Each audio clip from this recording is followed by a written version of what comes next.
Dragon Age Origins released in 2009, and this ain't BioWare's first fantasy RPG. They got Baldur's Gate, they got Neverwinter Nights. However, this is the first of the popular Dragon Age series, and the first one I've played. Once again, I had Gage helping me play him. The plot, in short, is that evil creatures called the Darkspawn attack ever so often in an event called the Blight. They are then fought off. So in our current time, a new Blight is coming. Darkspawn kind of remind me of the Oryx from Lord of the Rings. In fact, many things in this game give me a Lord of the Rings vibe. Creating a character has a few races and a lot of different options. The coolest thing though is depending on race and class, your entire beginning section is different, and that's really cool. Like if I played as a dwarf, the first few hours of gameplay are going to be in a different setting and a different story than if I played as an elf. I ended up playing as an elf mage, which starts me off at the Circle of Magi. As an elf, I assumed I'd be looked on favorably, sort of like in Lord of the Rings.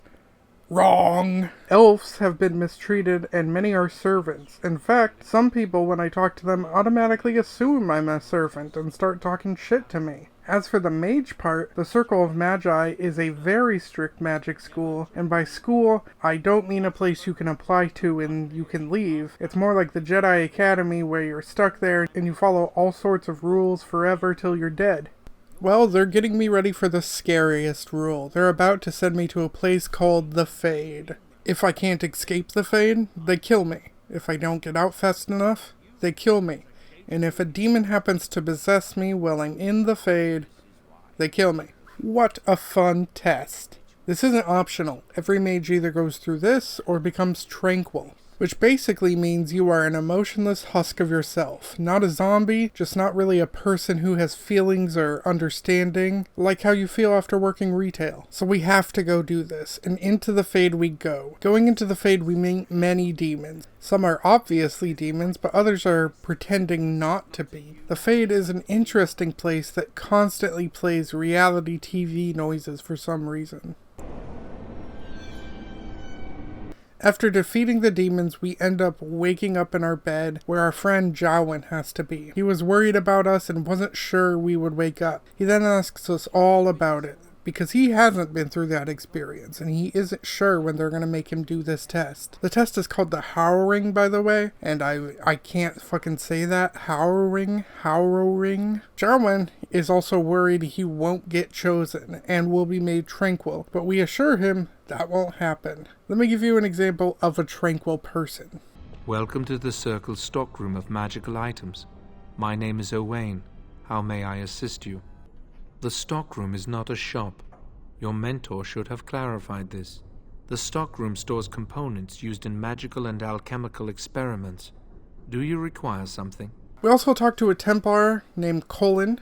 Templars are sort of like knights who are trained to fight mages if anything goes wrong. Colin happened to be our executioner if we didn't escape the Fade. We then go talk to our boss who introduces us to a Grey Warden named Duncan. Grey Wardens are people specifically trained to fight the Darkspawn when blights happen. Duncan is here to look over mages and consider recruiting some. Meanwhile, back with our best friend Jowen, he has an important secret to tell me.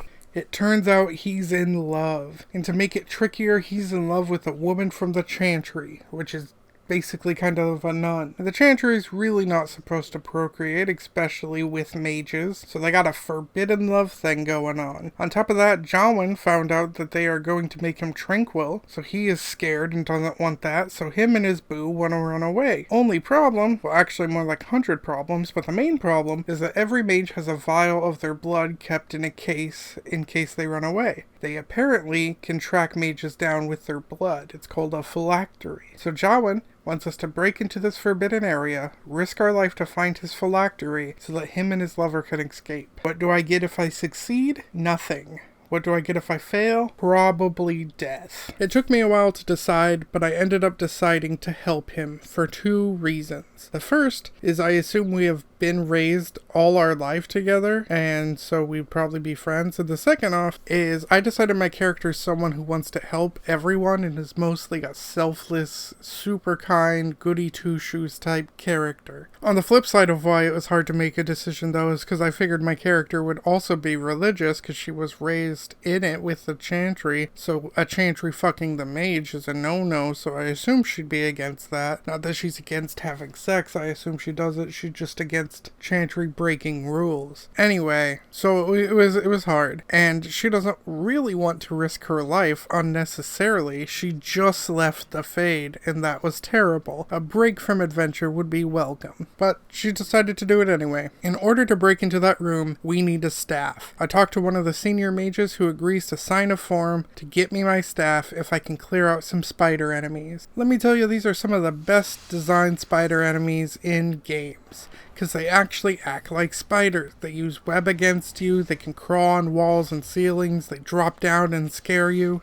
It's a well-designed spider enemy. Most games just have them crawl around on the floor and attack with their face, which makes them no different than a rat or a crab or something. At last we get our staff, and we're ready to go get Jawan's blood. It's here we fight a bunch of enemies. Combat is kind of set on timers. What powers you use have timers, even your attacks are set on cycles, sort of like KOTOR meets League of Legends. But in my opinion, it feels better than both of those. Mages have a magic bar, and other classes have stamina bars. These both go down depending on what moves you are using. So we destroy Jawan's blood vial so he can escape. Unfortunately, shortly after, we get caught. But then they reveal information. Jawan was a blood mage this whole time, and blood magic is not only very dangerous, but it can make demons possess you. We quickly state that we had no idea he was a blood mage and he had been practicing forbidden magic. Jawan uses blood magic to kill people. Enough! As Knight Commander of the Templars here assembled, I sentence this blood mage to death. And this initiate has scorned the Chantry and her vows. Take her to Aenar. The mage's prison. No. Please, no. Not there. No! I won't let you touch her!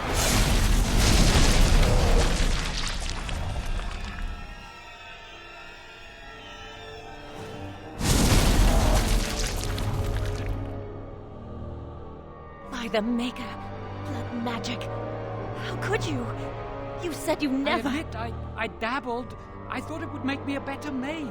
So now Jawan lost his girl, his friendship, and he escapes. He also lost the entire circle, and they want him dead. As for his girlfriend, she's sent to mage prison, and we are scheduled to be executed. But then Duncan from the Grey Warden steps in. He will save our life, but we have to leave here and be a Grey Warden. The Templars don't like it, but Grey Wardens are allowed to conscript whoever they want. But with that, we are forced to leave the circle to be a Grey Warden. Duncan takes us to a camp where we meet a king named Kalen. This camp is preparing against the Blight. This is Gage here. Some of my gameplay footage has featured in a handful of Michael's more recent videos, and I covered some lore sections in his Morrowind and Oblivion videos. But for the first time, I have been asked to provide some commentary on my experience playing Dragon Age Origins. Michael briefly covered this already, but Dragon Age Origins features the most well-designed character creation system I've ever encountered in a video game. Mass Effect, for instance, allows players to choose a background for their character, but the game begins the same regardless of your choices and has little actual effect beyond minor dialogue changes and a few side quests. By contrast, Dragon Age Origins has 6 unique intros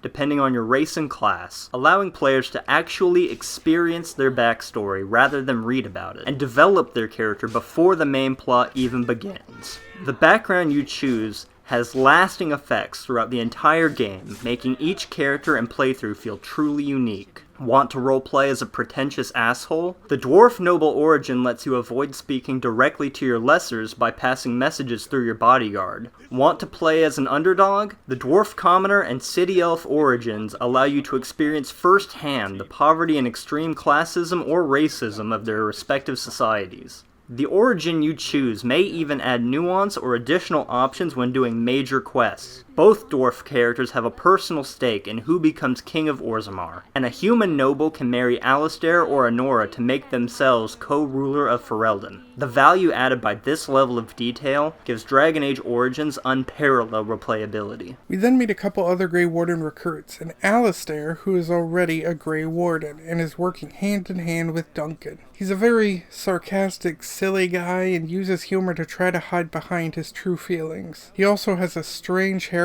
for a fantasy game, but that's okay. It's just very 2009, and I think I actually did this with my hair for a short time. I want to say it's called a faux hawk. Could be wrong, but it doesn't matter. It just really stands out as weird to me. Where is he getting the gel to spike the front of his hair up all the time? Duncan sends us on a mission with 2 tasks. The first is to gain 3 vials of Darkspawn blood. The second is to get some important scrolls that may have old treaties in them. That way we can call on some more allies before the Blight. We also meet an older mage at the camp named Wynn, but this isn't important right now, but will be later. We also fight some Darkspawn, kill them, and get the blood. But in going to get the scrolls, we see they have been moved. A woman named Morrigan appears. The other members believe her to be something called the Witch of the Wilds, to which she basically calls them idiots and asks us more questions on why we need the scrolls. Morrigan then takes us to her mother, Flemeth, who does happen to be the Witch of the Wilds. She's kind of fucking weird, but she gives us the scrolls. We return to camp and prepare for the joining, which is the final test we must do to become the Grey Warden. This will allow us to sense Darkspawn, as well as see little bits of what's happening with the Archdemon through our dreams. The joining involves drinking Darkspawn blood to see if we live. If we do, we are a Grey Warden. If not, we die. Time after time, my character keeps getting put in these situations where it's a binary complete the test or die. It's fucking stressful, man. So here's how the joining goes. Davith, step forward.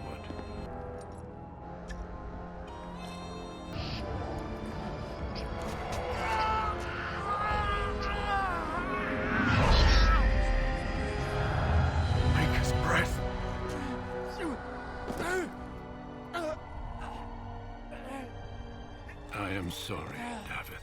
Step forward, Jory. But I have a wife, a child. There is Had I no known... turning back. No, you ask too much. There is no glory in this.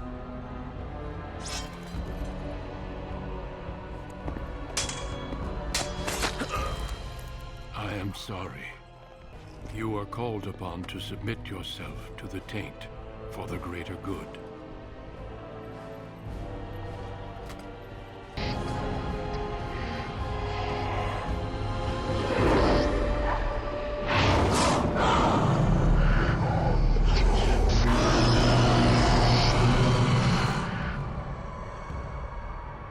It is finished. Welcome.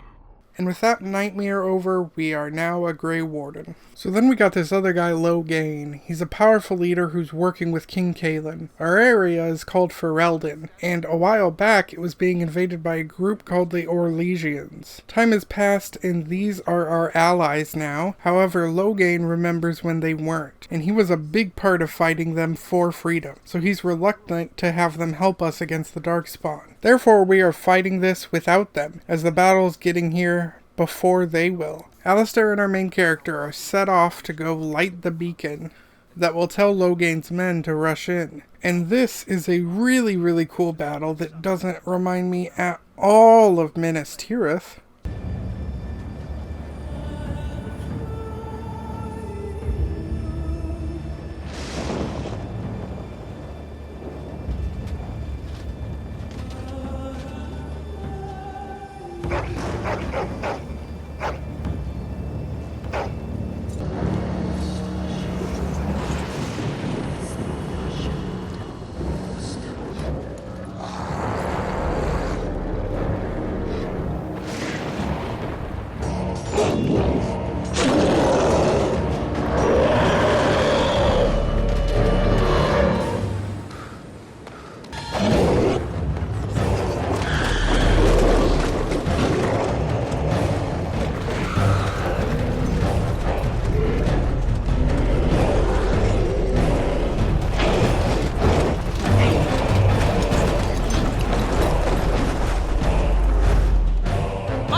shall be done.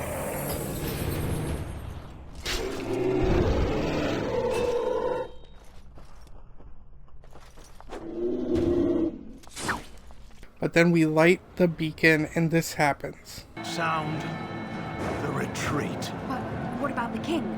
Should we not... Do as I command.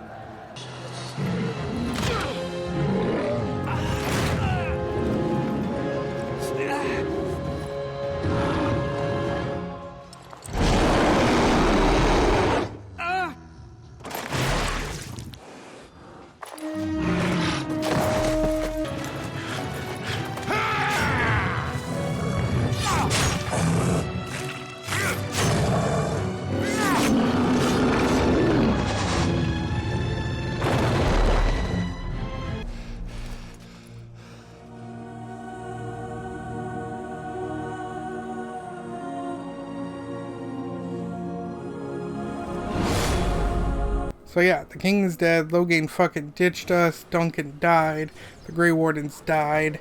It's basically Minas Tirith of Theoden lost and fucking died. We managed to survive though. Flemeth, the Witch of the Wilds, fucking turned into an eagle, swooped in and managed to save me and Alistair. But everyone else is dead. Morgan informs us of this and that Alistair is not taking it well. Here we discuss what to do next, and decide to go talk to everyone we can. Dwarves, mages, elves, and unite them for one big battle. Kinda like Mass Effect 3. But hey, it works for storytelling, and if it ain't broke, don't fix it. Flemeth also gives us Morrigan to go along with us. Morrigan does not want to go, but Flemeth is a kind of demanding shitty person, and she really wants us to succeed in defeating the Darkspawn because it's her world too. So Morrigan reluctantly joins us. Morrigan and Flemeth are interesting. They have very little social skill, being out in the woods all the time, and are often very blunt in ways that come off as rude or heartless. However, Morgan actually seems far better, and Flemeth just seems plain shitty. But yet she did save us, but also saved us only so that Ferelden wouldn't die, which is our land, so for selfish reasons. And Morgan and Flemeth's relationship is very weird. I'll get into that later, but for now it's time to move on. With our new team, Alistair, Morrigan, and a really cute dog I saved earlier and named him Barry after my real life dog. Meanwhile, with Loghain, we must rebuild what was lost at Ostagar, and quickly. You have declared yourself Queen Anora's regent, and claim we must unite under your banner for our own good. But what of the army lost at Ostagar? Your withdrawal was most fortuitous. Everything I have done has been to secure Ferelden's independence. I have not shirked my duty to the throne, and neither will any of you! Your Majesty, your father risks civil war. If Eamon were here... Van Tegan, my father is doing what is best. Did he also do what was best for your husband, Your Majesty? we fight some Darkspawn on our way back.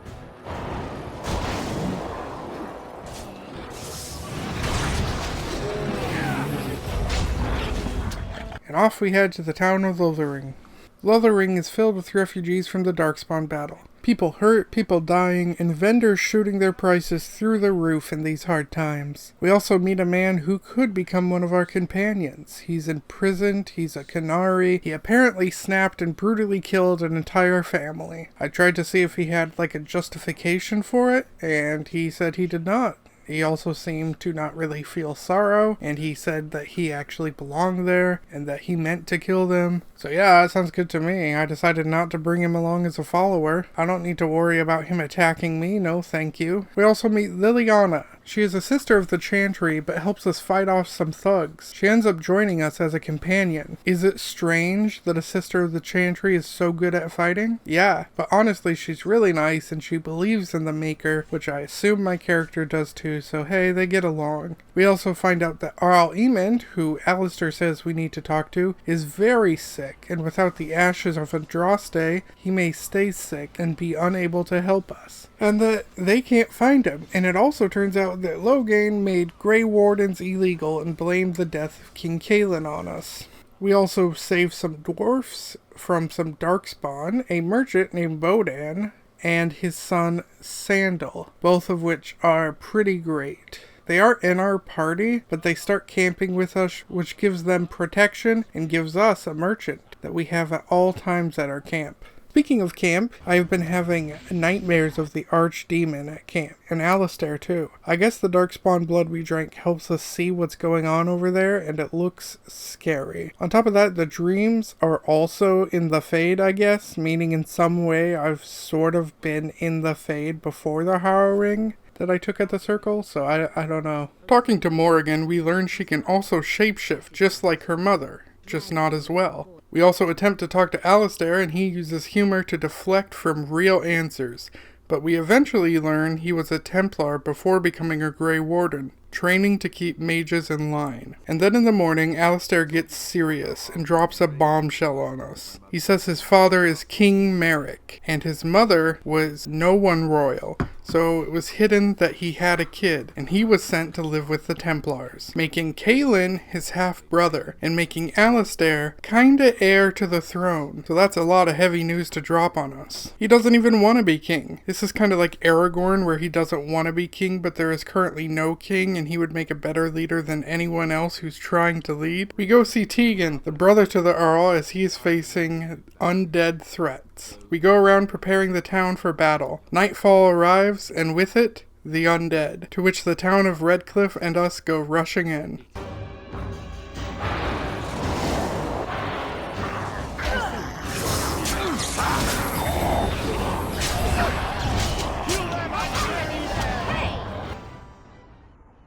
Dawn arrives, and we survive the night. We are victorious.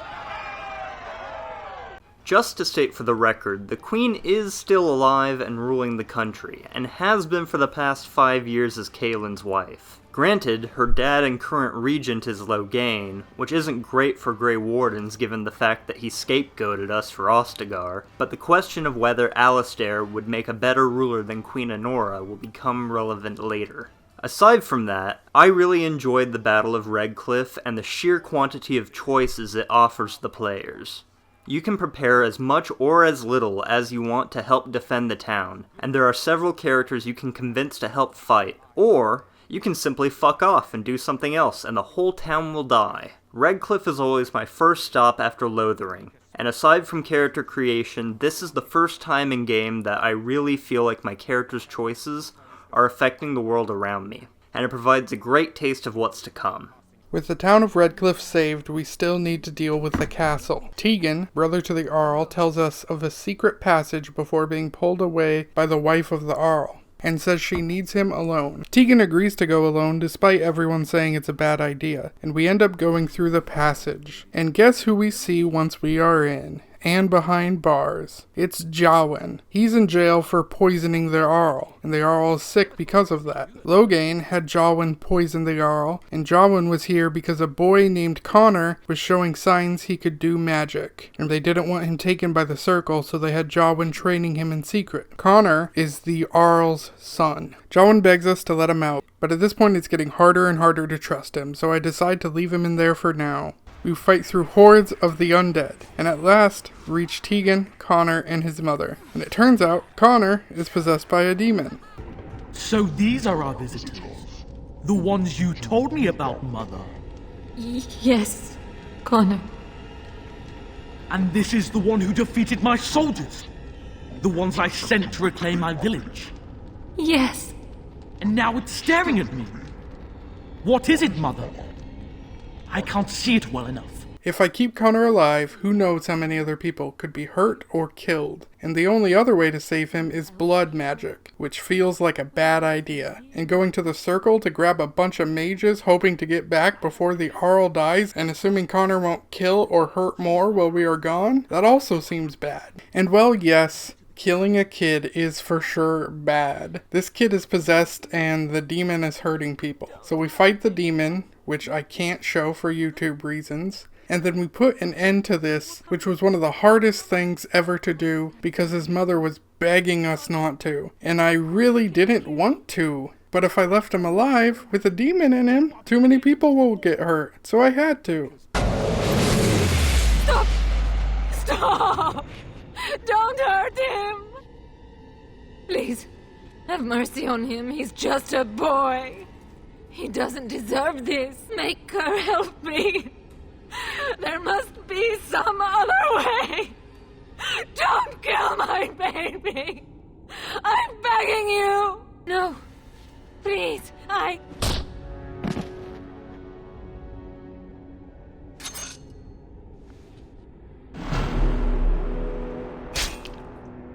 After the brutal scene, I now have most of the team mad at me, and Isolde's words haunting me. I talk to Tegan, and we decide I need to go to find a specific urn of ashes that can heal the Arl from the poison. My characters tend to have a slightly higher tolerance for blood magic, and if you ask Jowen, he provides another option for dealing with the demon possessing Connor. It is controlling him from the Fade, and a mage could be sent into the Fade to kill it there without hurting Connor. Since Jowen uses blood magic, he can sacrifice someone to power this spell, which would otherwise require multiple mages and a shitload of lyrium to cast.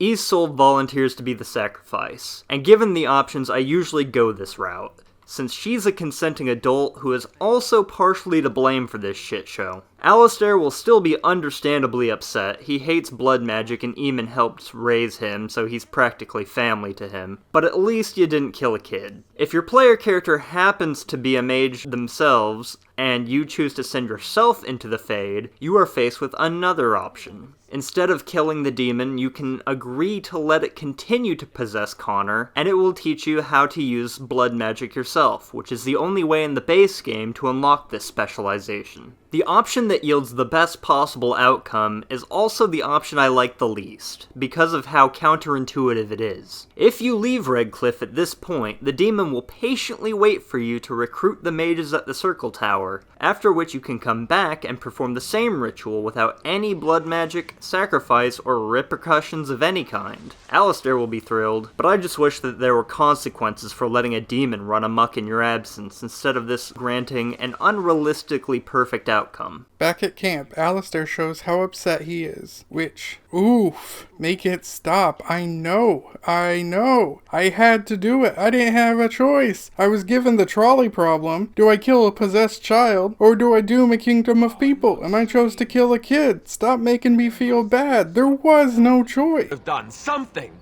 Anything that didn't involve killing a child. This is the Arl's son we're talking about here. What do you think he'll say when we revive him? Continuing our journey, we get attacked by a group of assassins sent by Logain, called the Antivan Crows. After defeating them, we question one named Zevron, who ends up joining our team. So I'm to be interrogated. Let me save you some time. My name is Zevron. Zev to my friends. I am a member of the Antivan Crows, brought here for the sole purpose of slaying any surviving Grey Wardens, which I have failed at, sadly. Loyalty is an interesting concept. If you wish, and you're done interrogating me, we can discuss it further. Well, here's the thing. I failed to kill you, so my life is forfeit. That's how it works. If you don't kill me, the crows will. Thing is, I like living. And you obviously are the sort to give the crows pause, so let me serve you instead. What? You're taking the assassin with us now? Does that really seem like a good idea? Shortly later, we find another evil demon-possessed kid, and I kill this one too. Is this just what I've become? Do I just go around killing children now? How did this become my character? More importantly, though, we free a stone golem that was frozen as a statue for 30 years. This golem's name is Shale, and she is a powerful and strong companion to our team, who doesn't really know anything about herself or anything. All she knows is she hates anything with flesh, but since we freed her, she decides to join us for a while she figures out what she wants to do with her newfound freedom. Off we go back to the circle. We left the circle at the beginning only to come back, and that's what I call coming full circle. Unfortunately, we can't cross because it's being blocked off because of the demons invading there. Fortunately, Morrigan is able to get us through. That dark-eyed temptress over there, surely the tower would be far too dull for her. Because it gets a little lonely out here sometimes. And, you know, you could just leave her with me. Oh, excellent. I have been hoping for new prey. Prey? 'Twill take but a moment. Perhaps you should go aboard the vessel to prepare while we are away. We must row ourselves across.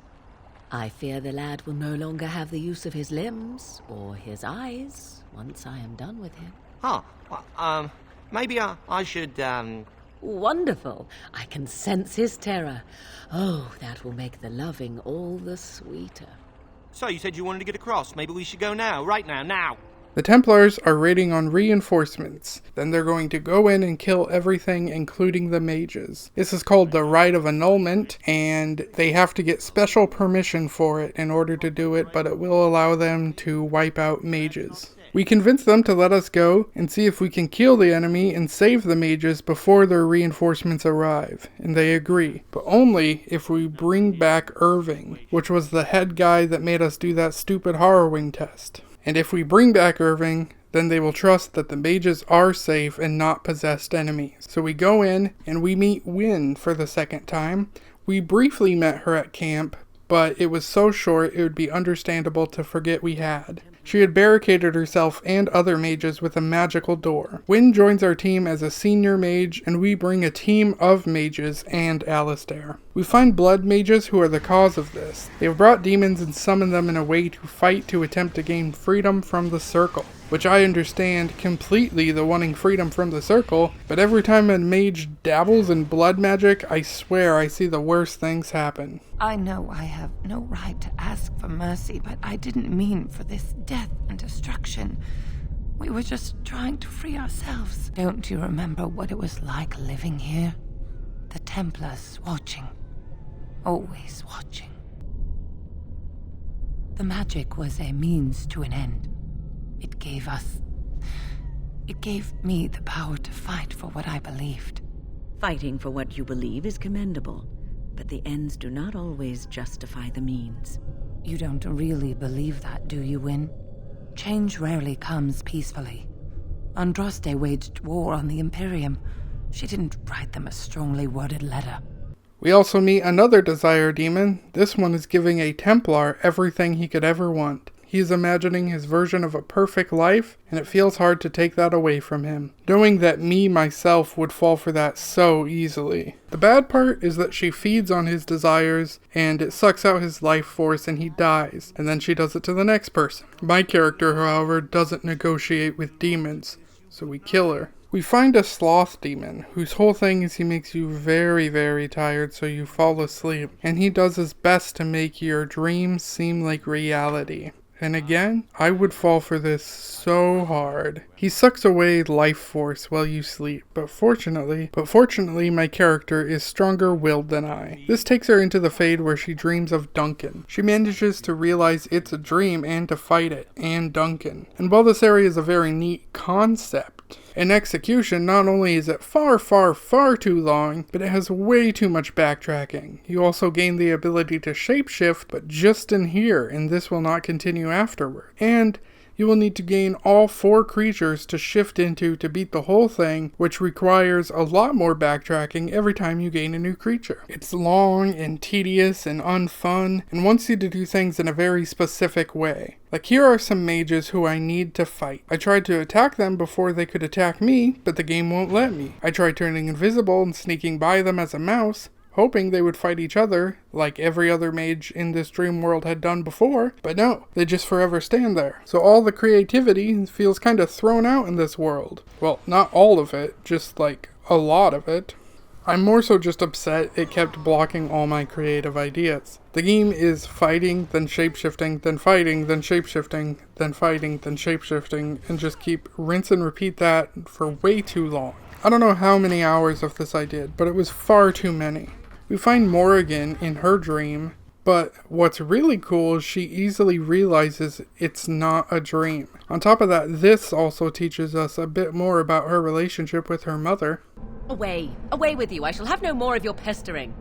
I am your mother. Do you not love me? You are as much my mother as my little finger right here is the Queen of Ferelden. I know you, Fade Spirit. You cannot fool me. Are you more clever than your own dear mother?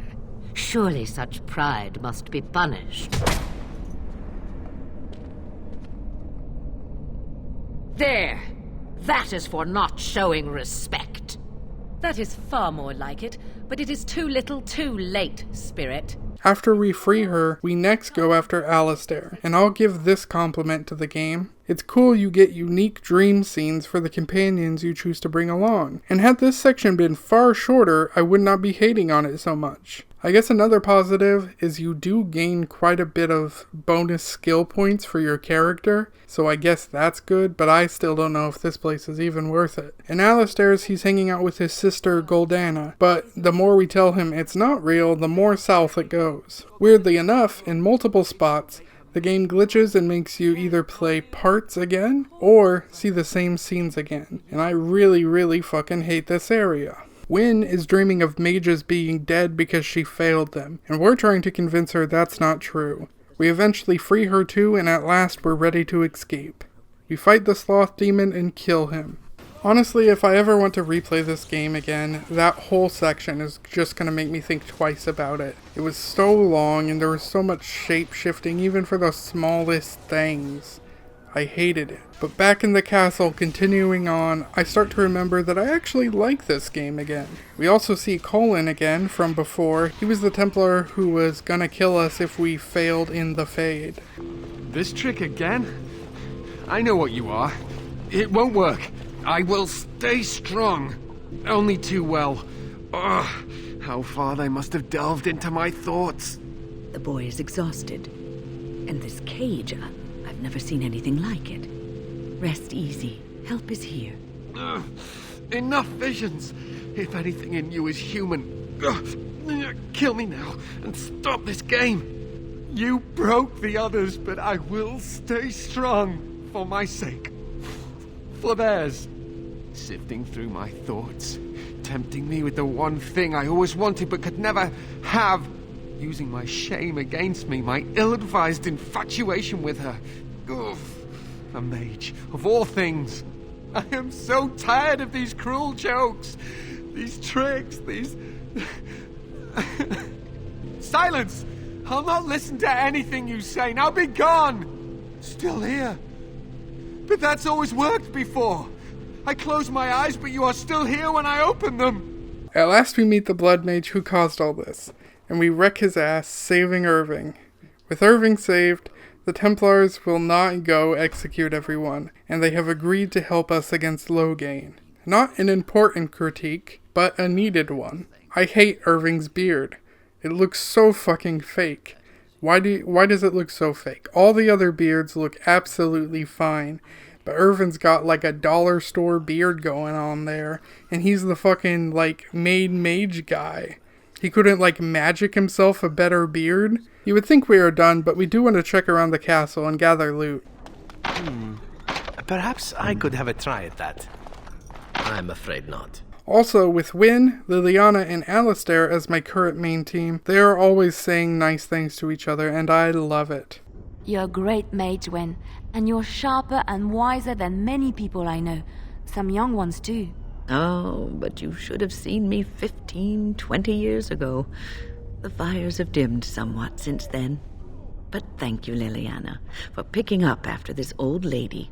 The Fade really is the cool idea that overstays its welcome, and after playing through it 4 times, the stat boosts you acquire there start to feel like the developers know they fucked up and are bribing you to continue playing. It's also worth mentioning that the Fade section is all combat and puzzle solving with no decision making and no party members for most of the time you're in there, which makes it feel all the more out of place in an RPG. The one bit of praise I can offer is that each party member is being trapped in an illusion tailored uniquely for their personality, and I think this was a clever way to help flesh out their characters. Once that's done, your choice is pretty simple. You can save the mages and recruit them for your army, which is what I always do, or don't save the mages and recruit the Templars instead. As stated previously, if you want to save both Connor and Isolde for a nonsensically idyllic resolution to Redcliffe, you need to save the mages. Back at camp, we're able to return some writings of Flemeth to Morrigan. Flemeth has raised many daughters over her long lifetime. There are stories of these many witches of the wilds throughout chastened legend, yet I have never seen a one, and always wondered why not. And now I know. They are all Flemeth. When her body becomes old and wizened, she raises a daughter, and when the time is right, she takes her daughter's body for her own. There is only one possible response to this. Flemeth needs to die. I will not sit about like an empty sack waiting to be filled. Flemeth must be slain, and I need your help to do it. And while killing the woman who saved Alistair and I seems a bit backward, Flemeth never felt like the greatest person to me, and it was very apparent that she only wanted to save us to fight the Blight. Morrigan has become one of the team, one of us, a friend. Even if she camps 100 feet away from everybody else at the camps, we will have her back. We will not have her go back home just to die, and we will kill Flemeth for her. We also talked to Alistair, who wants to have a proper funeral for Duncan after this is over. And he talks about how he misses Duncan and that they were close. Meanwhile, back with Loghain, I would like to know what you intend to accomplish, Father. Should we not be fighting the Darkspawn instead of each other? The nobility should be brought into line and then the Darkspawn defeated. This is no true Blight, Honora. Only Kaelin's vanity demanded it be so. Beg pardon, sire. But Blight or no, we may not have the manpower to face the Darkspawn soon. Kaelin approached your legions for support, did he Never! not? Marek and I drove those bastards out! Not roll out the welcome for them now! We need help, Father. We cannot deal with this crisis alone. Ferelden will stand on its own! I will lead it through this, Honora. You must have faith in me. Did you kill Kaelin? Kaelin's death was his own doing.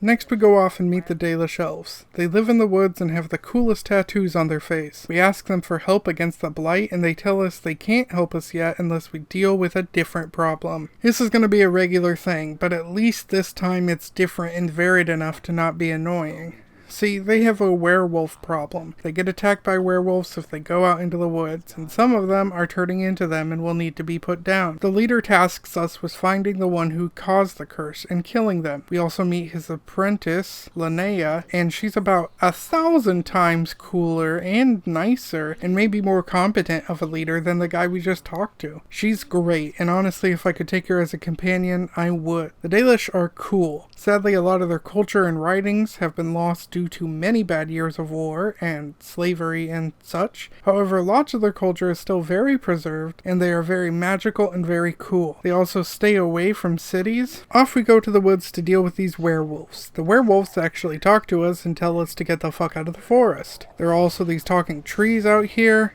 Excuse this derailment, but for the sake of clarity and minimizing interruptions, I'm going to cover a few lore sections in one go. The Tevinter Imperium is an empire north of Ferelden and Orlais that's completely governed by mages and controlled all of Ferelden and Orlais a very long time ago. They used to worship 7 dragon gods, and according to the Chantry, these knuckleheads are responsible for creating the Darkspawn. Allegedly, some of these mages tried to traverse the Fade to find and conquer the Golden City, which is basically heaven, but their sin corrupted it and they were cursed to become the first Darkspawn, and their gods became the archdemons. Eventually, a barbarian woman named Andraste was proclaimed to be the bride of the Maker, assembled an army, and kicked the Tevinter Imperium out of the south. But she was betrayed, burnt at the stake, and stabbed. The Chantry has a lot of parallels with real-world Christianity, especially Catholicism. If you've wondered why Templars have an image of a burning sword on their armor, or why the Chantry doesn't like mages very much, here's why.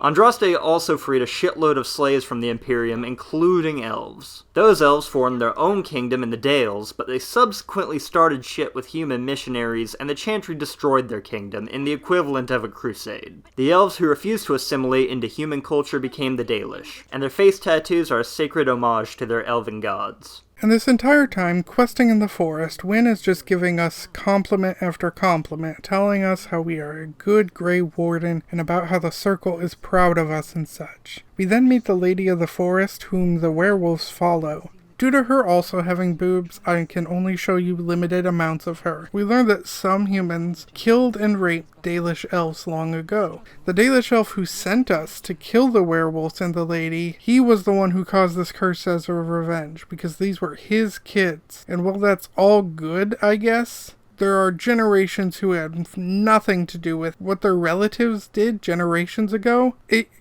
doesn't apply to here. So we convince him to end the curse, and he doesn't, because he's a shit, but also I do understand his pain. I wouldn't want my kids to be treated that way, but the people he's affecting now aren't the ones who did that to his kids. So we fight his ass and end the curse. This is definitely my preferred way of handling this quest as well, and the route I take with most characters, but as always, you have other options. If you don't want to talk in circles with Zathrian, you can just do what he wants and kill Witherfang and still recruit the Dalish. But if you're really sick of the Dalish, and you've leveled up your speech skill enough, there is a third option. It involves murder.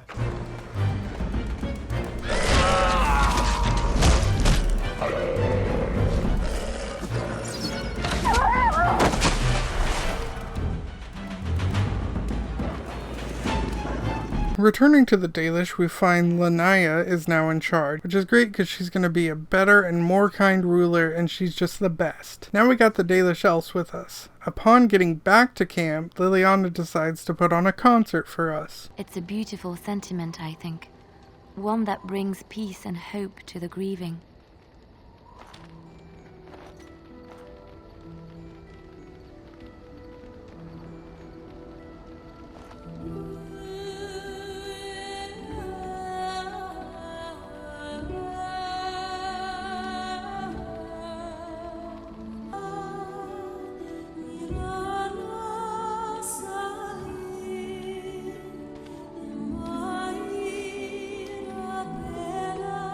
It's not that I find singing in games awkward, it was more of this scene just felt really awkward to me, and the voice sounded wildly different from Liliana's main voice, and it was just kinda a weird scene, and I don't know how to continue on like that didn't just happen. Alistair asks if we can go look up his sister when we get to Denerim, and I'm like, sure, why not? Now is also a nice time to talk about our traitor Bodan. Bodan is a fine dwarf and all, but his son is something special. He doesn't have a lot of words, just the words enchantment, and he does enchanting. He's a great character, 10 out of 10. Enchantment? Enchantment! We also ask Alistair if he wants to sleep with us, and he turns us down. We go on a quest, but immediately head back because Wynn fucking fainted on us, so we're like, hey, what the fuck was that about? And she's like, you know, I don't really know, but I should let you in on a secret. I'm supposed to be dead, but I've been possessed, but not by a demon. I'm possessed by a spirit, which is totally different, and this isn't a bad thing. The spirit wants me to continue my journey helping the world until it doesn't, in which case I will die. And I know I look much older and constantly talk about how old I am, but I am only like 40. To which we're like, oh yeah, that's a lot. You should have told us that. That's some strange and probably important information. And then shortly later, we're on a mission and she can't stop holding her hand like this, and I'm supposed to not be worried? And look, at this moment, we're trying to have to deal with this whole ass cult, but I'm having trouble worrying about them when my fucking mage mom is having arm issues. These guys at the cult believe Andraste is not dead, even though she is, and has been for a long time. But we are just here for the urn to help Arl out, but now we gotta wipe out a whole cult because they're violent and crazy. In order to get this urn, we have to play knockoff Indiana Jones and the Last Crusade, where we have to test our worthiness in front of a knight who guards the cup and also gives us some challenges that seem very similar. After passing all the tests, we grab some ashes from the urn of sacred ashes. Andraste's ashes, the wife of the maker. These are sacred ashes not to be touched by everyone. Hence the many trials we had to go through to get them. We then talk to a guy who's like, oh, we gotta share this with everyone. And my character's like, no, not happening. Are you nuts? It's sacred. Having a lot of people could ruin it. It could have vandalism. It could be misused or hurt or destroyed. Let's keep it secret. And he's like, I see your point, but no, it should be for everyone. So Neria, which is my character's name, I can't believe I haven't mentioned it till now, Neria, she fucking kills him.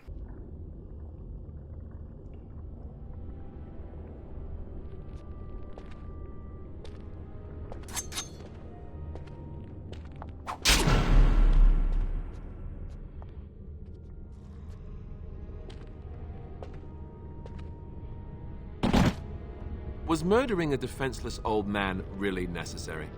You may have your reasons for wanting to keep the urn a secret, but I sincerely doubt they were worth the life of this good man. We then go outside where a powerful dragon is chilling and minding its business, and we destroy it for XP. I love the Guardian. I love the Gauntlet. Basically, I love anything that connects back to your origin story, as it helps make each playthrough feel more unique, and the Guardian's dialogue with your party members gives their personalities a chance to shine as well. I will say, however, that this section hits different depending on your origin. I don't know why any mage character would feel sorry for bitch-ass Jowen at this point, but for a city elf character, for instance, some of this hits like a freight train, and I love it. By the time you reached Shione, she was broken, brutalized. You were too late. Tell me, Pilgrim, did you fail Shione? Do you remember us? Where you came from? And what some of us still face every day? You don't even feel much anymore when you remember it, do you? You've moved on, past the horror of that night. I envy you. You've gone on to other things I can only dream of. Normally, I'm a good little Androstrian who beats up cultists and fucks off with my pinch of ashes. But if you want to unlock the Reaver specialization for warriors, you can help the cult by destroying the ashes with dragon blood, at risk of fatally pissing off some of your religious party members. No! What have you done? The ashes! I thought you were a person I was proud to stand beside. I was wrong, and I will not let you get away with this. Nor I. This most grievous of sins cannot go unpunished. Andraste must be avenged.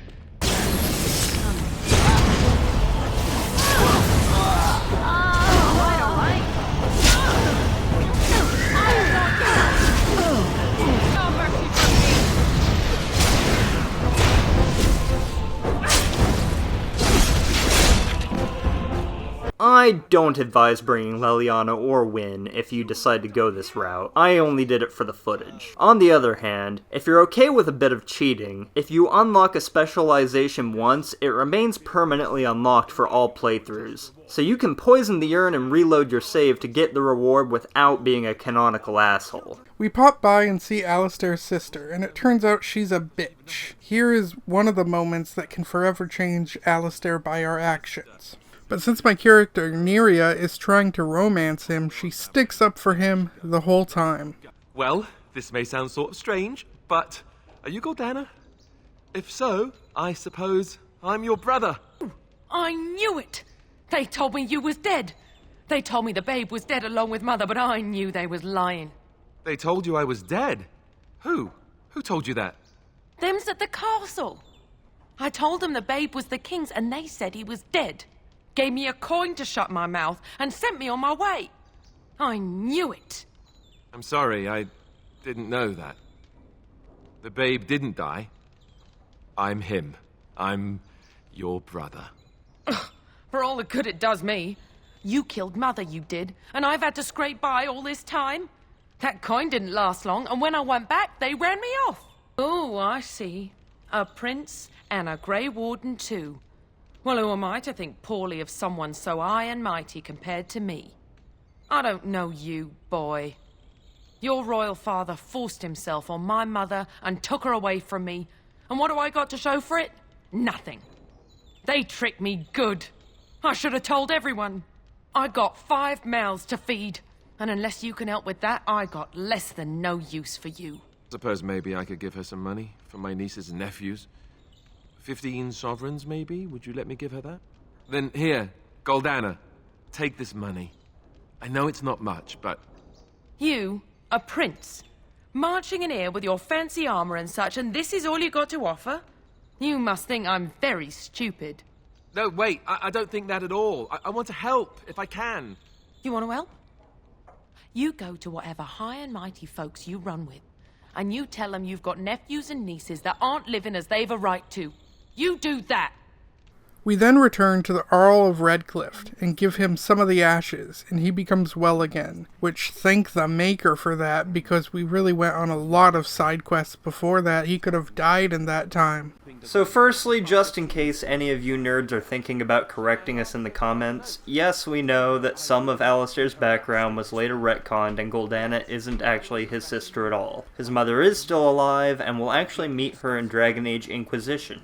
That said, choosing to be a bit of a bitch to Alistair after meeting Goldana will result in his adopting a more cynical and assertive personality going forward. And interestingly, this is necessary for non-human noble players who want to both make him king and romance him. Leliana can have her personality altered very similarly after her own personal quest. But her romance is only really effective for human nobles who want to romance her while also marrying Honora or Alistair. Speaking of romance, Dragon Age Origins has numerous opportunities for random booty, but 4 main romance options. Morrigan and Alistair are both straight and therefore are only available to be romanced by characters of the opposite sex, while Leliana and Zevran are bisexual and available to all characters, which is pretty progressive for the year this game released in. Zevran and Morrigan are both initially interested in casual sex only, but develop romantic feelings over time, while Alistair and Leliana want a serious relationship that doesn't become sexual until they've been sufficiently courted.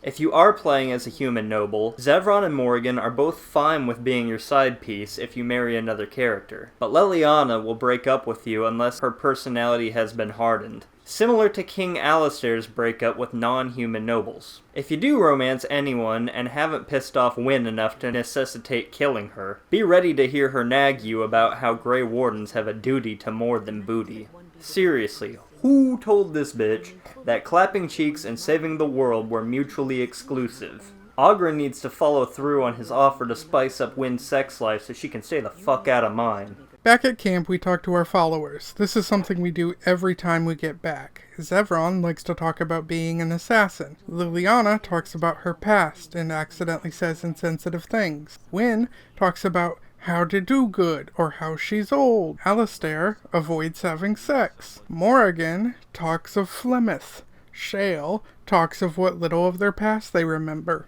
And while it's all fine, I do wish they had far more topics to discuss, like maybe stuff about the mission, or maybe them talking to each other at camp or hanging out. There are times when you're going through the game they talk to each other, and that is nice. I wish they could talk about more topics to you. And I think Mass Effect spoiled me. Don't get me wrong, these are good companions, and I do like them, but they feel a little more one note, and not as complex as I'd like them to be, with the exceptions being Morrigan, Leliana, and Alistair. Oh, and Barry.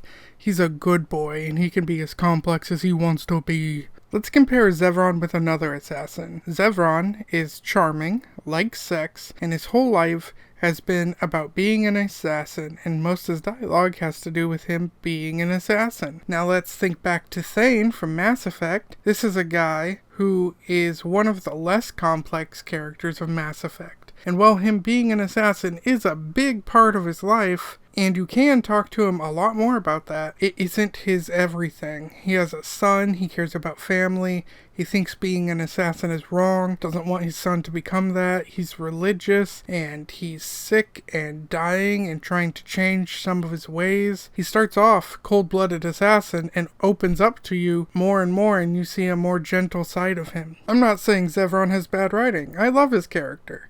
I'm simply saying there's more going on with Thane, and I wish I could talk to Zevran about other things other than the Antivan Crows and his days with the Antivan Crows, and whether the Antivan Crows are after him, and stories of the Antivan Crows, etc. Or what if Wynne stopped talking about how they're so old, and like you could, I don't know, play cards with them or something. You could talk to them about anything. You could talk to them about your romance troubles, right? Because you're trying to date people, you could talk to them about that. Whatever. I don't fucking care. Like I said, Mass Effect done spoiled me with companion interactions. In defense of the companions in Dragon Age Origins, I will say they are actually on par with, or better written than the companions as they are portrayed in the first Mass Effect game specifically, which released 2 years prior. before those characters were further developed in the second and third games, Garrus was just a cop that hated due process, Tali was a teenage lore encyclopedia, Caden had migraines, and Liara was a nerd desperately trying to lose her virginity to someone 80 years younger than her. And Mass Effect is my favorite game series of all time. I just don't think it's necessarily fair to compare Origins followers to characters that receive 2 to 3 games worth of development. And they do at least interact with each other and the environment when outside of camp. I personally almost always have both Wynn and Morrigan in my party at all times, partly because doubling up on mages is useful in most cases in combat, but also because they offer opposing opinions on almost every major choice. Anyway, we head to Orzammar, the dwarven underground land. We happen to arrive at a bad time, though, as they have no king and only 2 candidates. What we know about the candidates is almost nothing.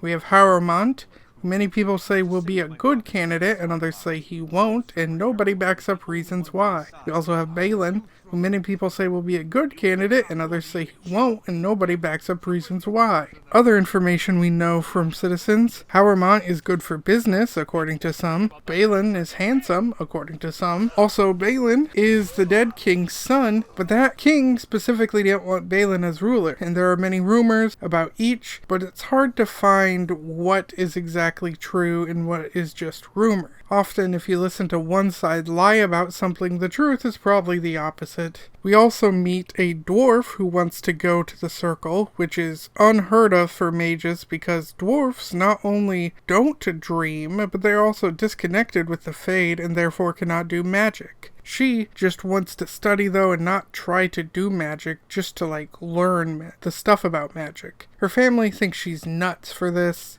but we tell them it's her decision, and we'll talk to the circle about it. We also meet a dwarf who wants to open a chantry here, which also seems like a bad idea because dwarfs aren't the most open-minded folk, and they have their own religion. Basically, if you are a really powerful dwarf who did something cool, you can be a paragon, which is sort of like a dwarf celebrity. And then when you die as a paragon, you become an ancestor, and that's who the dwarfs worship. Becoming a paragon is really important to their culture, hence why I don't think having a chantry there will go well. Nonetheless, I tell him sure, we'll go see if this can happen. We also visit Dust Town.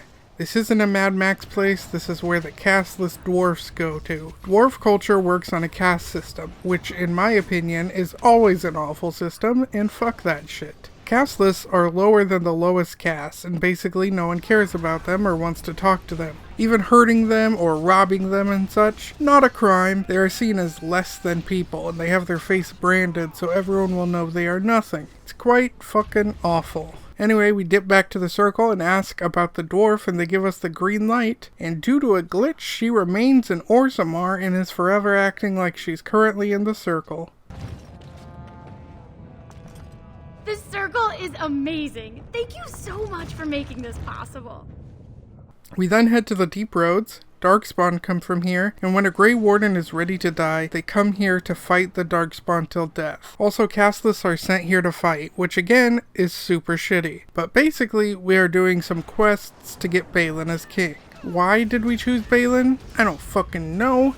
I have no information on either of them, but I overheard he's more progressive, and whether or not that's true, I don't know. Now, we meet Oghren. He's a smelly, stinky, drunk dwarf who's married to a paragon who went missing. We need to find this paragon to convince people Balin should be king. We agree to help him find his wife, and it sounds like we can't do it fast enough, because he is horny as fuck at all times, and he's really just the worst. I don't like him. Orzammar is my favorite level in the game, though I admit I may be personally biased due to the fact that my first ever character was a dwarf, and I remember that playthrough fondly. It presents a society so different to the one I actually live in, where personal freedom and social upward mobility are constrained to the point of near non-existence, and it's a society I love to hate. Playing through this section of the game as a dwarf also makes the level so much more personal. If you're a dwarf commoner, everyone here treats you like shit because you're casteless. And if you're a dwarf noble, they treat you like shit because you were banished at the start of the game. For non-dwarf characters, both candidates for the throne offer none of their political opinions and send you on a bullshit runaround to earn their trust, with Balin asking you to spread false information to voters, and Harrowmont asking you to act as his champion in the proving arena.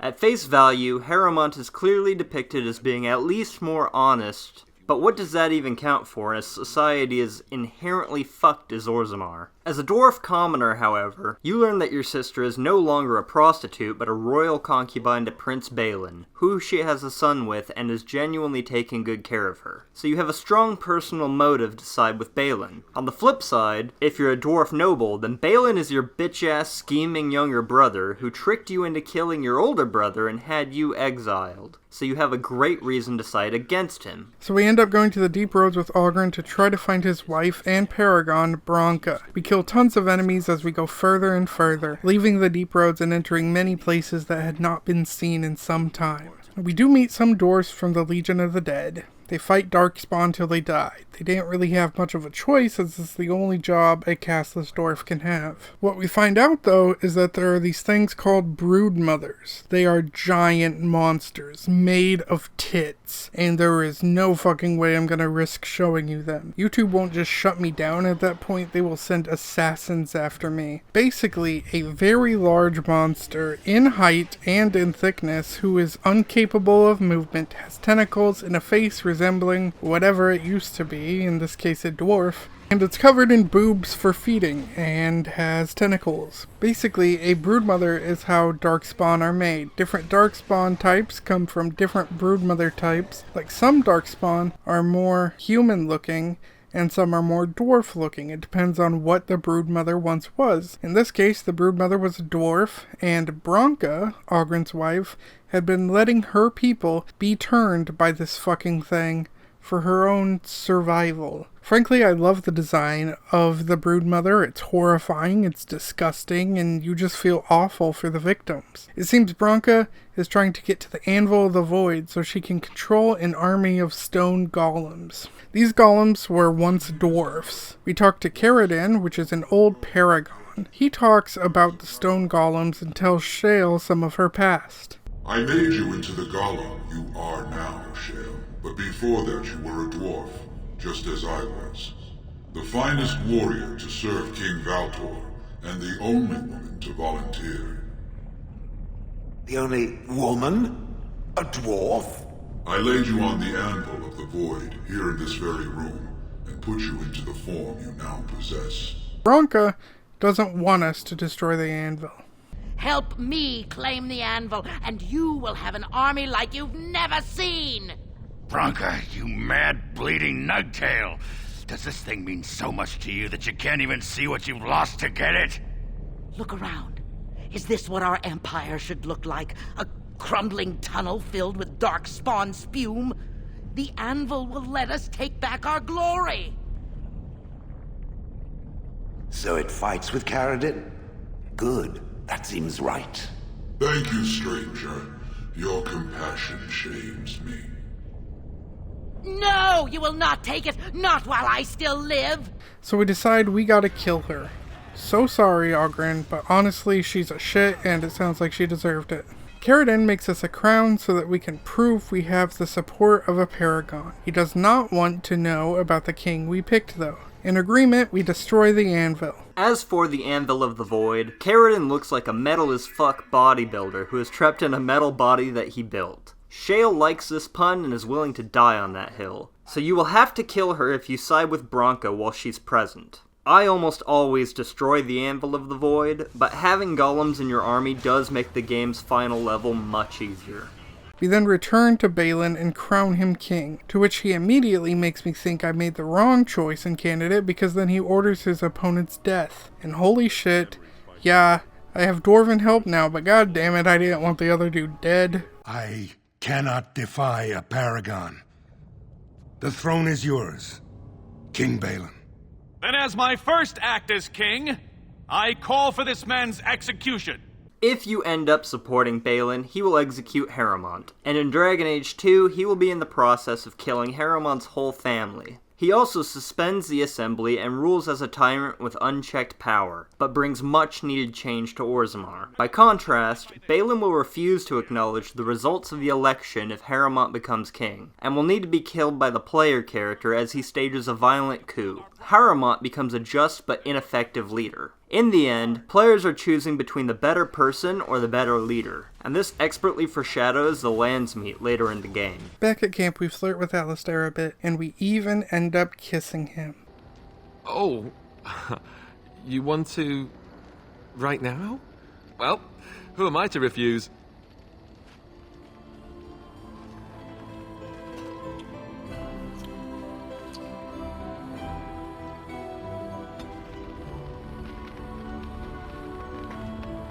We also talk to Wynne, who's feeling bad because she once had an apprentice who ended up running away because she was too harsh with him. The Templars hunted him down, but never said what happened to him. But she still feels guilt over it and wishes she had been more kind back then. Damn. That sucks, we say, and then off we go to kill Flemeth, who asks if we'll just let her go and lie to Morgan. But we're like, nah, will you still come after Morgan if we do let you go? And she's like, yeah, probably. So we're like, I guess we're gonna kill you. And she's like, alright, let's get to it. So Flemeth turns into a dragon, and then we kill her, but I guess she isn't dead and we'll be back. Not sure if that means reincarnation or what. All I know is we killed her in a dragon form and took some of her shit and returned to Morgan with it, which is a strange way to repay someone for saving your life, but I had a feeling she would have been the one to put my life in danger had the Blight not been happening. We go back to talk to Morgan, but Liliana decides we really need to hear something right now. It turns out she grew up with a pretty crazy past, doing a lot of different spy shit with a group, but her mentor, Marjolaine, threw her into the bus when things got too hairy, and despite it being Marjolaine and not Liliana who committed treason, it was Liliana who was arrested and tortured. She managed to break free and hide in the Chantry and became a sister where she had been living when we first met her. So this is Liliana's Song, a DLC where you play as Liliana and experience her past. It opens up with us mid-mission, trying to steal some stuff and plant some stuff on people to cause problems for our client. Marjolaine is here and she's in charge, but will constantly dip out to have us do things for her while she vanishes. She is doing stuff, but we are doing the brunt. She's also quite flirty with Liliana, and we can tell they are sorta a thing. Think you're up to it, pretty thing? You know I'm ready for anything. Of course you are. You're mine. So you do your stealthing and such, and combat here is much harder, not just because you are a lower level, but also to help pad out what is a rather short DLC. We get our shit done, but now we are breaking into the Arl's estate. This is very dangerous, but we let Marjolaine talk us into it. After killing a bunch of guards, we spot Marjolaine. Come, Commander. Let's see your little dragon. What the? Oh, but it turns out these papers we were swapping, these aren't just some silly thing. These are Orlesian military, and we are bringing them to Ferelden. This would be very bad if we are found out. This isn't some little thief job. This is betraying our entire country. So we confront her about this. Marjolaine, these seals are Orlesian military. Who am I to say what upsets this lot? He seemed to know them pretty well from what I saw. That will do, Liliana. We have to get moving. I was right to be worried. It doesn't matter. You need to remember your place.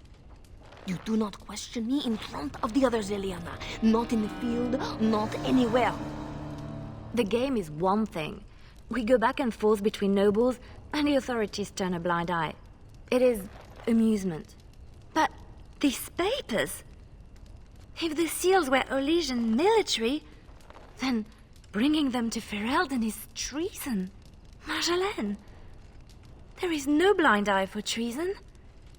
They hang you in the street.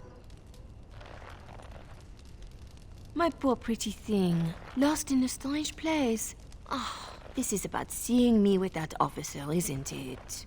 I know the game is more than combat, and I know how pleasant it can be. But it was perhaps not the best time. And Ferelden? An officer? Liliana, you are my favorite, yes? If you are determined that we must undo this, I will alter my plans. You know there is always a cost when that happens. Thank you, Marjolaine. Our lives are exciting enough, no? Just be ready. Give me a moment.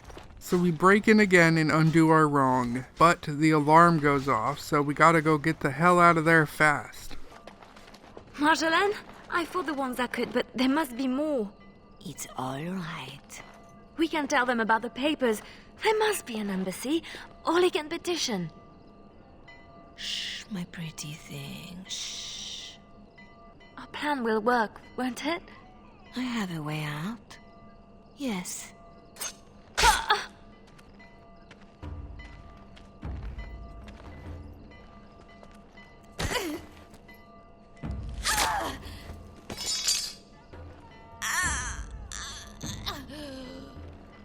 Well, well, well. An Orlesian spy caught with her hands on hard-won Ferelden intelligence. You'll be worth a pretty sum. Also, in Liliana's song, you will get introduced to characters like this.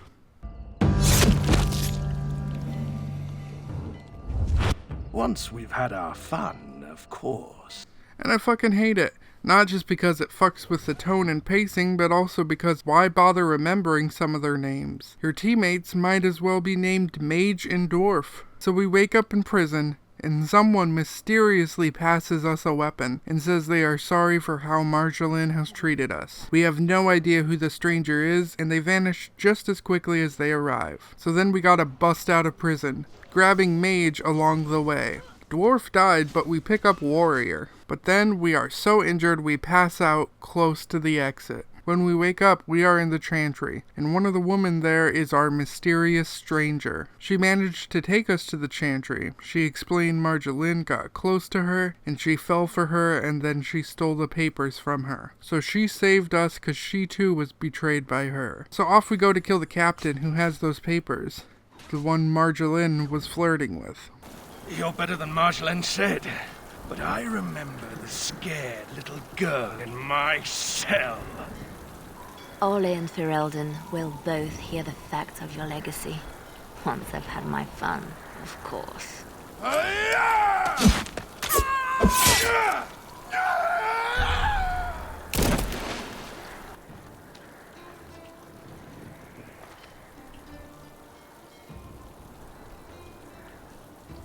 All this, undoing every one of these lives. It's more fun when it's personal. I wonder, what did the lovely mother offer for her papers? Something as entertaining as what I did to get them? The papers don't matter. I take them back for nothing.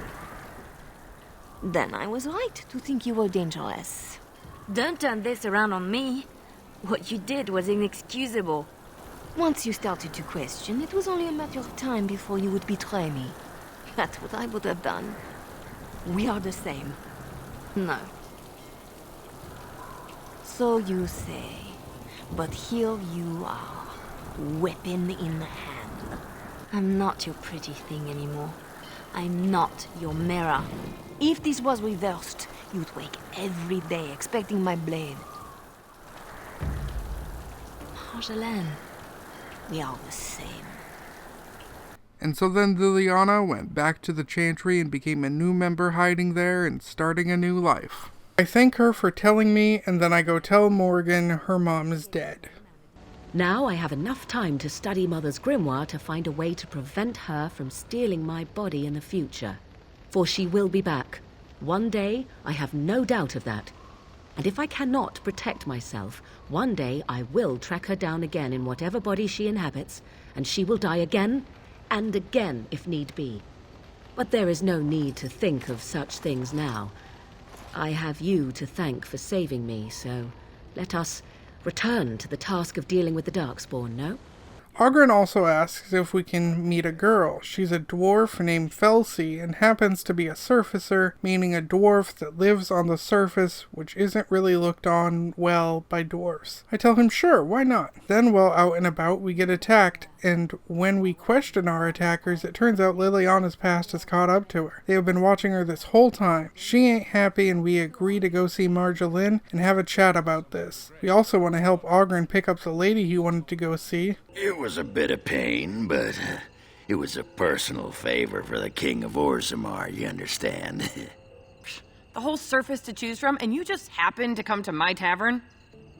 I've been thinking about you, Felsi. What do you want, Ogren?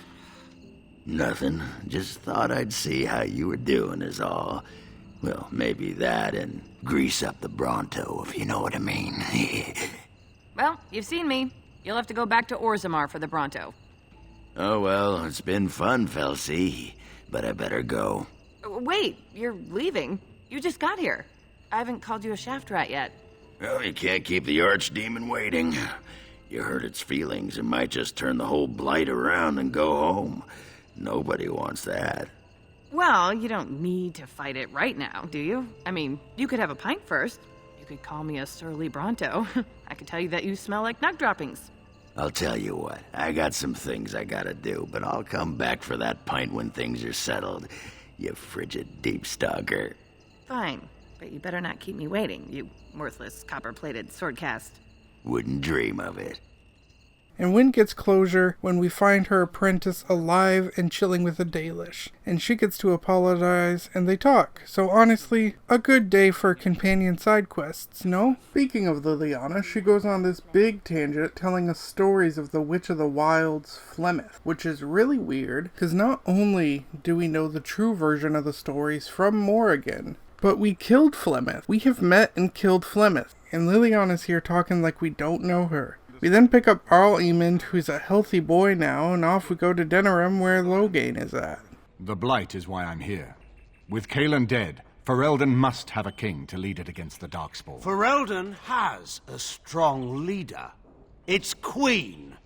And I lead her armies. And who is this, Emond? Some new stray you picked up on the road? You should curb your tongue. This is my city, and no safe place to speak treason. For anyone. There is talk that your illness left you feeble, Emond. Some worry that you may no longer be fit to advise Ferelden. Illness? Why not call your poison by its true name? Not everyone at the Landsmeet will cast aside their loyalties as easily as you and these sycophants. How long you've been gone from court, Emond? Don't you recognize Rendon Howe, Arl of Amaranthine, and Terran of Highever? And current Arl of Denerim, since Urien's unfortunate fate at Ostagar. The Regent has been generous to those who prove loyal. You divide our nation and weaken our efforts against the Blight, with your selfish ambitions to the throne. I cannot forgive what you've done, Loghain. Perhaps the Maker can, but not I. Our people deserve a king of the Theron bloodline. Alistair will be the one to lead us to victory in this Blight. Oh, is that all I have to do? No pressure. After that, we stare into Alistair's eyes. And then we summon some monsters and deal with Marjolaine, who actually ended up being one of my hardest, if not the hardest of my fights, which I was not expecting. But now I know why Liliana didn't kill her when she had the chance, because Marjolaine is hard as shit. Liliana. Oh, so lovely to see you again, my dear. Spare me the pleasantries. I know you're... Oh, you must excuse the shabby accommodations. I try to be a good host, but you see what I have to work with. You framed me, had me caught, and tortured. I thought that in Ferelden I would be free of you, but it seems I am not. What happened to make you hate me so? Why do you want me dead so badly? Dead?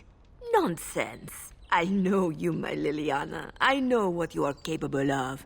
4 or 5 men you can dispatch easily. They were sent to give you cause to come to me. And see, here you are. Ignore what she says. She's lying. I know how she works. What are you up to, Marjolaine? Why are you in Ferelden? In truth, you have knowledge that you can use against me. For my own safety, I cannot let you be. Did you think I did not know where you were? Did you think I would not watch, my Liliana? What is she up to, I thought? The quiet life, the peasant clothes, hair ragged and messy like a boy. This is not her. You were planning something, I told myself, so I watched. But no letters were sent, no messages, you barely spoke to anyone. Clever, Liliana, very clever. You almost had me fooled. But then, you left the Chantry so suddenly. What conclusion should I draw? You tell me. You think I left because of you? You think I still have some plan for revenge? You are insane, paranoid. She will use you.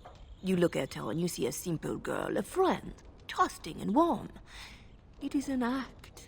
I am not you, Marjolaine. I left because I didn't want to become you. Oh, but you are me. You cannot escape it. No one will understand you the way I do, because we are one and the same. You will not threaten me or my friends again, Marjolaine. I want you out of my life forever. You've caused too much pain for too many, Marjolaine. It ends here. And you think you can kill me like that? I made you, Liliana. I can destroy you just as easily.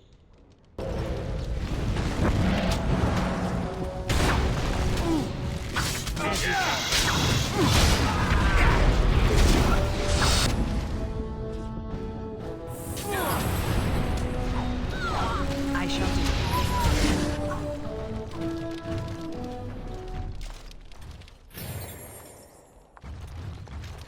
It's over. She's dead. She's dead because of me.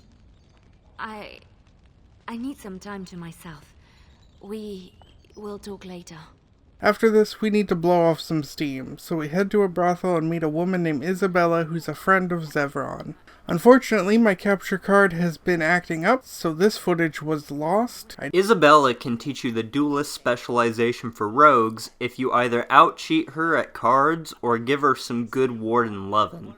This sexual encounter was particularly notable in that Zevron, as well as a romanced and hardened Alistair or Leliana, can join the fun. So notable, apparently, that when Isabella became a follower in Dragon Age 2, horny became her entire personality. I did, however, get lots of different footage of me trying out the brothel and its sexual options. You can have sex with men, and women, and trans people, and dwarfs, and Canari, and humans, and elves, etc. And at one point I said, "Surprise me," and ended up in a room with a scarecrow, and a whip, and a lot of plants, and a giant fish with mannequins holding hands. Now I'm not exactly sure what Neri is into, but I guess it's this. Whatever this is, and I'm not judging. In fact, I have spent many sleepless nights tossing and turning, wondering how this works, setting up those little boards with the pictures and the strings, moving thumbtacks and being like, oh, is it this? Could it be that? Like, does she whip the scarecrow? What are the flowers for? Does she sit on the fish? Some things are better left a mystery, and I guess they did surprise me, so they did what I asked.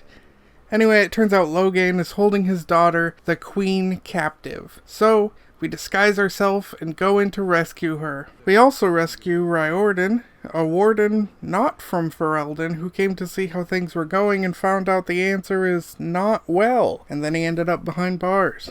We also see that Logain's second-in-command guy, who follows him around, is an absolute scoundrel. His name is How, and there are way too many victims down here from the shit he's done. And apparently, if I had chosen other beginnings, he would have also been much worse. And yeah, How's a shithead no matter what. But it's especially satisfying to kill him as the human noble, as he's responsible for killing your whole fucking family at the start of the game to take your land. We then meet up with How and give him the old 1-2 over and over again till he's dead. This next part, though, I gotta admit, is me messing up and being stupid. I didn't read this part, somehow I missed it, so When we grab the queen, she says, There are two sorts of people in this house.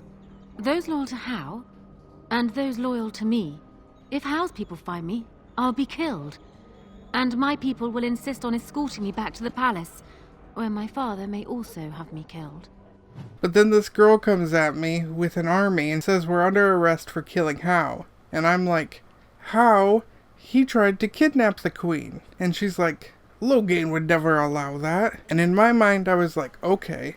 I show her that Honora, the queen, was captured, and then she'll realize how awful Hal and Logain are. She was already questioning Logain on some of his orders. If she knew that he did, maybe she wouldn't order us to be attacked. After all, the queen is here. But nope, Honora immediately fucking claims that I kidnapped her. And now I really look like the bad guy, and I know she fucking told me not to tell. She fucking was in a disguise. I just didn't hear that part, I guess, so it's stupidity on me. But man, fuck throwing me under the bus when I was here to save her. I get saving her own skin. I don't know, I've made a severe and continuous lapse in my judgment.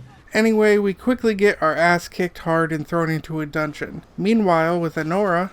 I may have done a terrible thing. To put it mildly. What in Andraste's name has happened? Are you all right? The wardens have been captured. What? How could this happen? Never mind that. The question is how to free her.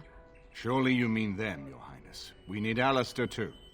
Yes, of course, I meant Alistair too. Back with us, we're working on trying to escape. And halfway through our escape, we see some of our homies, Morgan and Liliana. They both came to rescue us and bust us out. After getting back, Neria and Alora have some word. And rewatching this, I realize how dumb of a decision I made. I realize she's actually right, that I just fucking missed it, bro. I was tired, okay?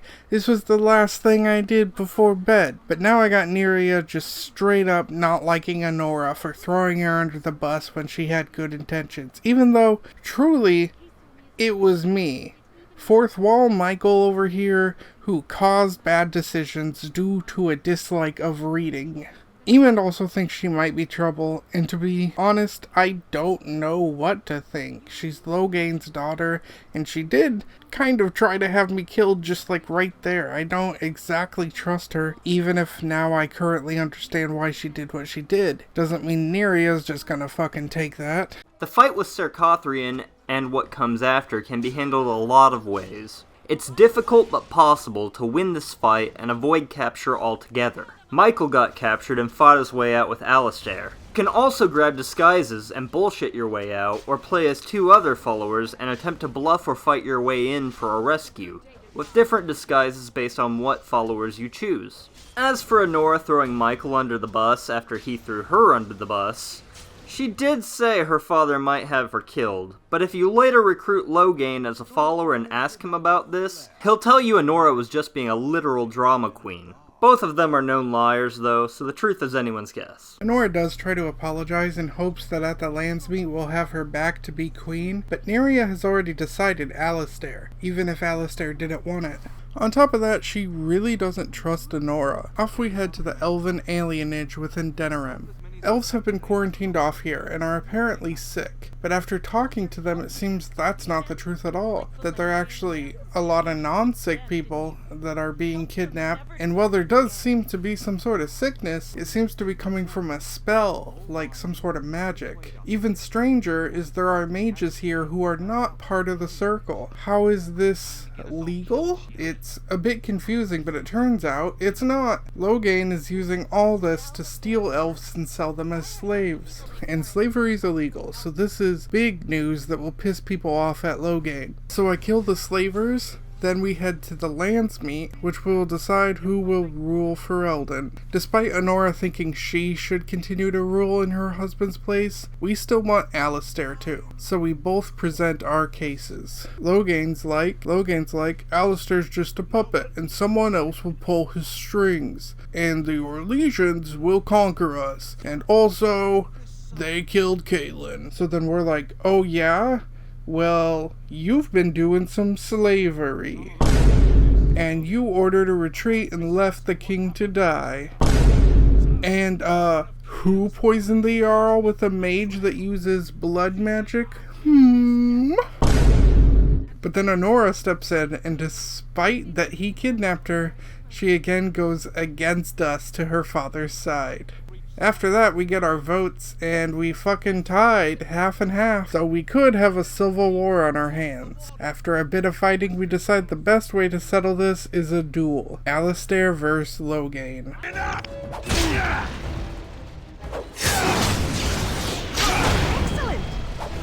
Excellent! Very well. Very well. That went well. So, there is some of Marek in you after all. Good. Forget Marek. This is for Duncan.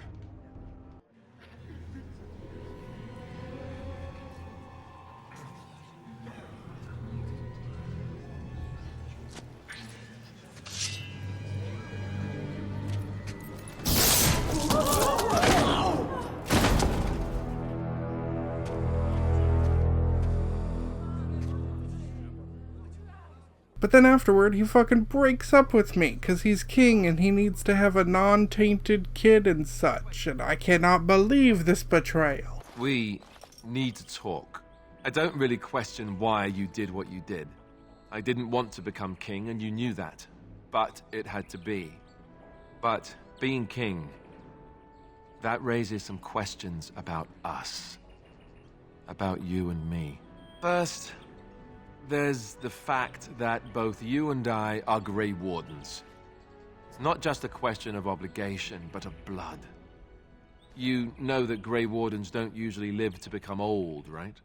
As king, I'll be required to have a child. Even more so because my death is assured. That's assuming that someone with the taint can or even should have a child. I will need to find a wife. One who can bear a child. Who will live to raise it. I don't relish it, but I will have a duty as the king. You mean a great deal to me. I was hoping that it would lead to something more, but I have to face what this means. I'm actually pretty sure Loghain was winning Michael's Landsmeet, and if you agree to Honora's alliance, she will in fact have your back here. I believe I can speak for myself. Lords and ladies of Ferelden, hear me. My father is no longer the man you know. This man is not the hero of Riverdane. This man turned his troops aside and refused to protect your king as he fought bravely against the Darkspawn. It doesn't matter much either way, as the Landsmeet will always culminate in a duel with Loghain. If Alistair fights Loghain, he will immediately kill him after Loghain capitulates. If anyone else fights him, Riordan offers another option for dealing with Loghain, which Honora will support. Kill him already! Wait, there is another option. The Tairn is a warrior and general of renown. Let him be of use. Let him go through the joining. To be clear, I always choose Honora to rule. I never harden Alistair, and I usually conscript Loghain. Honora has ruled without... The Blight is a slow death, Michael. I can't. End it quickly. For fuck's sake. Who would have thought that smoking would have health consequences? Honora has ruled without incident for 5 years until now. Eamon called this Landsmeet specifically to remove Loghain from the Regency, and one way or another he's about to stop being a pain in our ass regardless. Her versus Alistair is like asking, should we strip our homie of his agency and overthrow a competent government to see what happens? Even if you hate Honora, Alistair is mentally a child who can't grasp basic chain of command structure. He immediately starts taking orders from a new recruit on their first day on the job, and Morrigan rightly calls him out for this. He doesn't ask you if you want to lead, you have to step up, because the guy with seniority refuses to lead. In fact, the only time he refuses an order throughout the entire game is the one time it actually comes from a senior warden, because he flat out refuses to play ball with Riordan's plan to conscript conscript Loghain. If you side with Riordan here, Alistair will throw the bitch-fit tantrum that all bitch-fit tantrums aspire to be, and states that he'll take the throne despite having no intention of actually governing if it means he can just kill Loghain. My brother in Andraste, you have done everything in your power to make it abundantly clear that you aren't qualified to lead. Ainora points out how shitty his logic is for anyone who wasn't paying attention, and at this point, if you decide an experienced commander like Loghain might be useful, and that mature adults should govern countries, these wild ideas break Alistair's brain and he fucking quits. He would rather see the world end from the Blight than conscript Loghain. And at this point, he just announced to a head of state that he's willing to depose her or allow the destruction of the world just to kill her dad. And shockingly, Ainora decides he's a problem. Even if you tell Ainora, be chill, don't kill, Alistair still leaves both the Grey Wardens and Ferelden to try his hand at being a drunken Kirkwall for the next few years. Unless you were a bitch to him after meeting Goldana, which somehow reshapes his whole worldview, the only way to keep Alistair on board and happy is to make Ainora queen and kill Loghain. Side bit, I don't actually hate Alistair. He just really pissed me off when he pulled this shit on my first ever playthrough, and he's a real bitch for that. So then we flirted with and had rebound sex with Zevron, but now he's catching feelings for us, and Nyria doesn't know how she feels because she wanted to be with Alistair, and now she can't. So she says she doesn't know how she feels, but hopes something between them can work out, which is my way of giving a maybe. But we're literally talking about being in a relationship the same night I broke up with Alistair, and he's just right there, fucking 5 feet away. It's awkward. Off we go to Redcliffe to fight the Blight and the Archdemon once and for all. But it turns out he's actually going to Denerim. So we begin preparing to leave, but there are a couple things to discuss first. First off, the Grey Warden we rescued from Howe's prison, he's coming with us to fight the Archdemon. And it turns out a Grey Warden needs to kill it in order for it to be destroyed. Otherwise it just gets a new host body. When a Grey Warden kills it though, the Grey Warden will also die. So that means either him, Alistair, or me will have to die to kill the Archdemon. But then we find Morrigan in our room with a strange proposal. I know what happens when the Archdemon dies. I know a Grey Warden must be sacrificed, and that sacrifice could be you. I have come to tell you that this does not need to be. I offer a way out for all the Grey Wardens, that there need be no sacrifice. A ritual, performed on the eve of battle, in the dark of night. It is old magic, from a time before the Circle of Magi was created. Some might call it blood magic, but that is but a name. There is far more to fear in this world than names. What I propose is this. Convince Alistair to lay with me, here tonight, and from this ritual, a child shall be conceived within me. The child will bear the taint, and when the Archdemon is slain, its essence will seek the child like a beacon. At this early stage, the child can absorb that essence and not perish.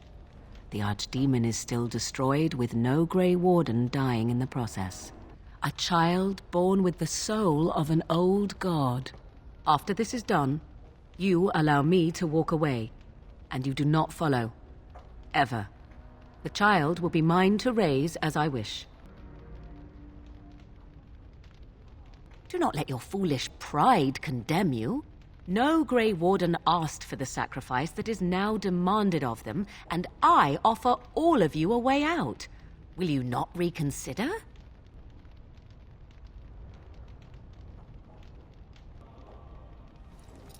Then you are a fool. I will not stand by and watch you waste this opportunity. Die if you feel it is worthwhile, or be overshadowed. I care not. Would that I could have helped you. That is your doing, however, and not mine. Fare you well, my friend. I do what I must now, and so shall you.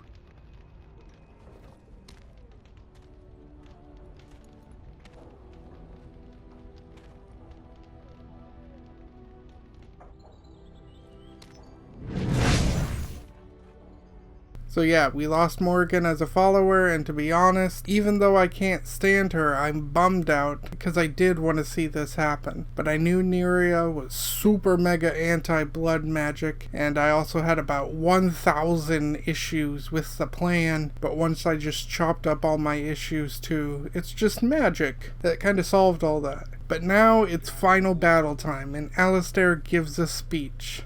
Before us stands the might of the Darkspawn Horde. Gaze upon them now, but fear them not. The woman you see beside me is an elf, raised to the ranks of the Grey Wardens, and never a more glorious Grey Warden has there been. She has survived despite the odds, and without her none of us would be here. Today, we save Denerim. Today, we avenge the death of my brother King Kaelan. But most of all, today, we show the Grey Wardens that we remember and honor their sacrifice. For Ferelden, for the Grey Wardens!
I suggest taking Alistair and no more than 2 others with you into the city.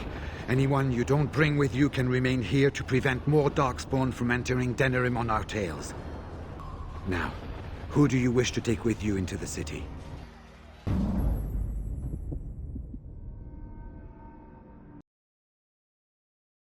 Yes.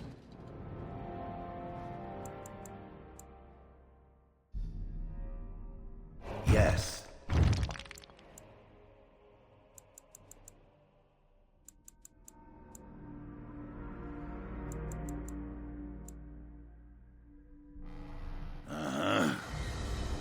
Enough. Anyone else will need to remain here and assist in keeping more Darkspawn from coming in the gates behind us. Who will lead them? Do you have a preference? I will? I will. Good. That should be sufficient. Nothing you have done has prepared you for what you face now. May the Maker watch over you. Well, this is it, Warden. When from the blood of battle the stone is fed, let the heroes prevail and the blighters lie dead.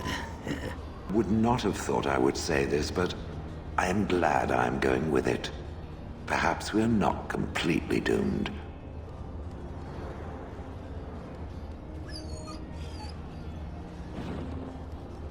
I respect your decision to keep me here, even though I would have gladly stood by your side even to the death.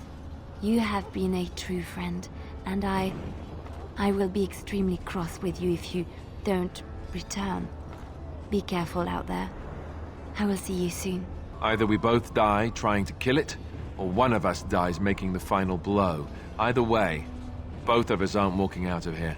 So I just want you to know that it's been an honor fighting by your side. Let's find this archdemon then, and kick its ass. Let me wish you well, and may we shake hands again in victory when all of this is done.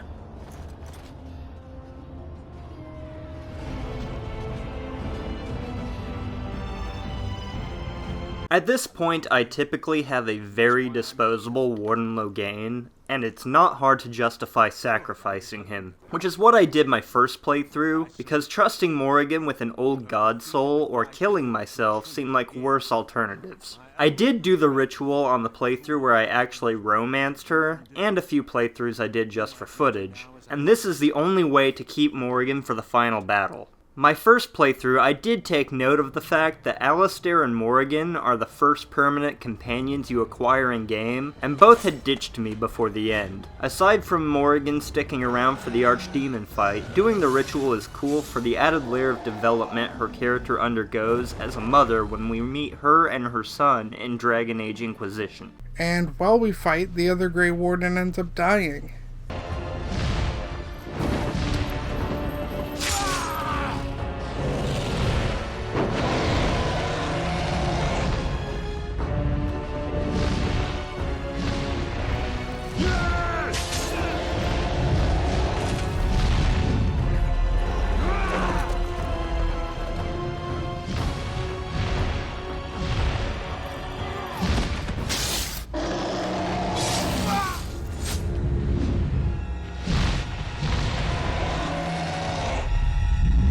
We continue battling and then walk into a room filled with corpses.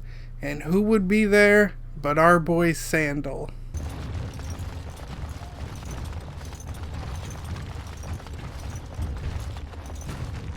Enchantment?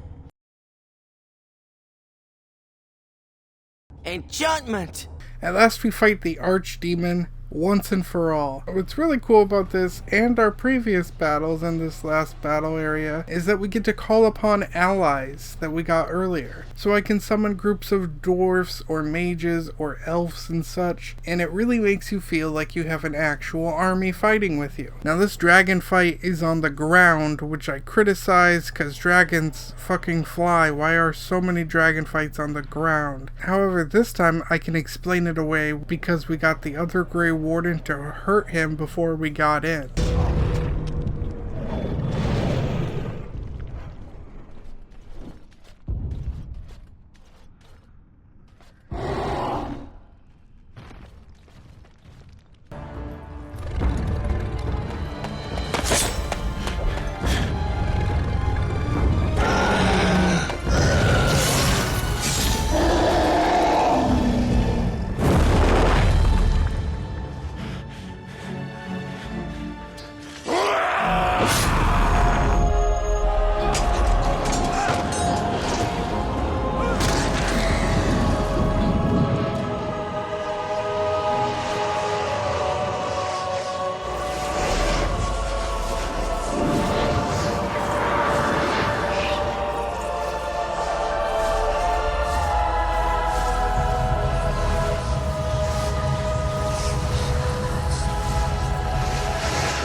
Had been saved, and the entire kingdom rose up to joyously greet its queen.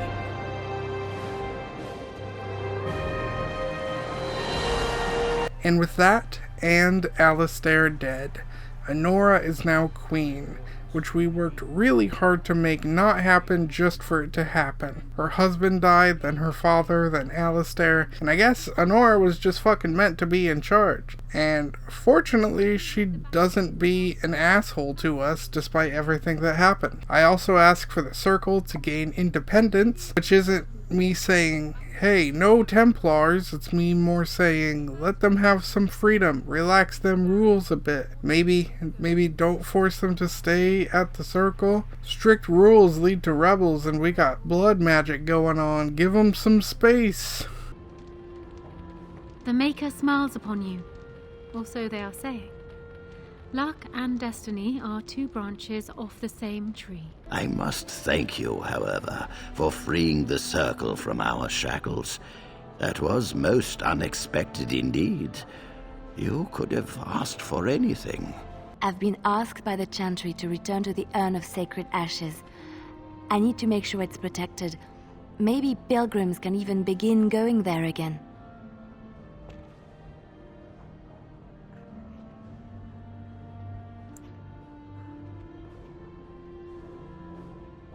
Of course I do.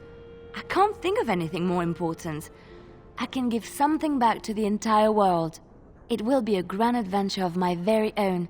I'm looking forward to it. Dead heroes are all fine and well, I understand. But living heroes give the people something to gawk at. And by something, I mean you. Such events are perfect opportunities for assassins, after all.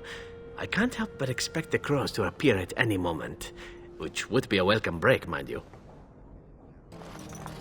Humans have a better taste for spirits than I thought. The ale appears actually good. So yeah, that concludes the base game, which I found to be very good, but I still think I like Mass Effect and KOTOR better, but that's not it. Now we got some DLC to cover. I think the coronation ceremony was a nice way to wrap up the main story. Dialogue with the ruler allows players to feel like their character has made a lasting impact through their choice of boon, and can state what their character intends to do for the immediate future, until being imported to Awakening anyway. Most of the followers who helped you fight the Blight are in attendance, as well as one relevant character from your backstory. You can mingle and give your parting goodbyes to everyone before reading a slideshow that encapsulates the long-term consequences of your decisions, and the credits roll. Now, some of the DLC was in the main story, like Shale, and some of it was not covered because I didn't have it until the part it would have showed up at. And some of there I just threw in kind of towards the main story, like Liliana's song. But these next 4 are all put out of the base game, kind of like Liliana's song was. So this one is the Darkspawn Chronicles, an alternate version of what would have happened if the main character died at the joining and Alistair led the group.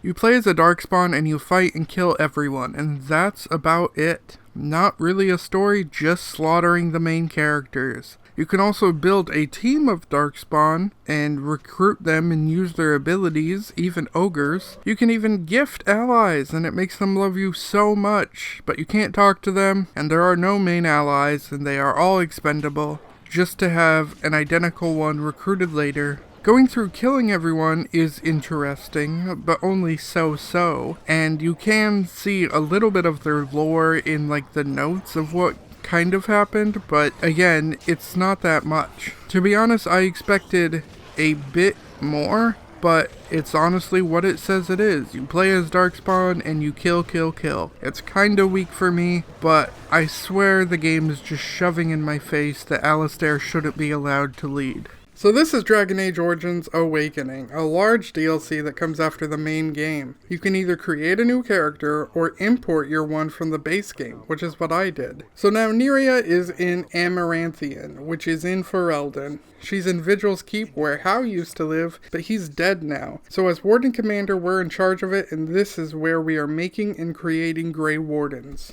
Neria's bringing back a new recruit when she sees the place is under attack by Darkspawn, so back we go to killing. It looks like tons of people have been killed, including many of our Grey Warden recruits. We also meet Anders. He's a mage from the Circle who doesn't like the Circle and has escaped many times. We find him surrounded by dead Templars and Darkspawn, and he claims he didn't kill the Templars. He seems pretty cool, and Neria believes him to be telling the truth, so he ends up joining our party. We continue fighting, and who do we see? Why, it's Oghren. That smelly asshat of a dwarf got bored and wanted to come join our party to be a Grey Warden. And he just so happened to arrive at the perfect time, right when I needed a companion to fill my 3rd slot. We find out these Darkspawn are different, though. They're being led by a Darkspawn who talks, and one who can think more than others. See, most Darkspawn mainly grunt, so one that's fully talking is very new. You are thinking you know of our kind, human? It is understandable, but that will soon be changed. Others will come, creature. They will stop you. There it is.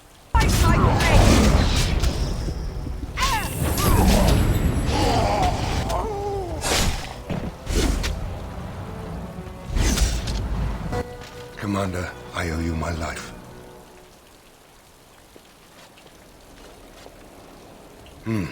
Soldiers on the road. It seems we have more company. It turns out these soldiers, though, are from Ferelden and led by Queen Honora. She apparently was showing up to welcome us to our new home, but came at a bad time. Also, the Templars with her want Anders, but I don't give Anders a choice. He's becoming a Grey Warden now, so they can't take him away. I am the new Duncan. Also, this guy is Varel, and he's here to help us lead, and he's very loyal and amazing. He's sort of like an advisor. Anyway, it's time for the joining, and my fucking hand is stuck. Must be genetic. Got it from Mother Wynn. From this moment forth, Ogren, you are a Grey Warden. What's this, the sampler size? Are you trying to say something about my height? Huh? This is the goblet we've always used. Really?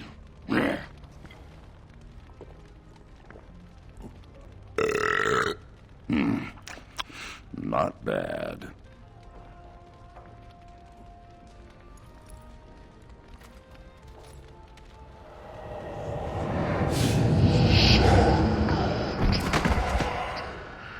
He lives, Commander, and will awaken in time. I have awaited this moment.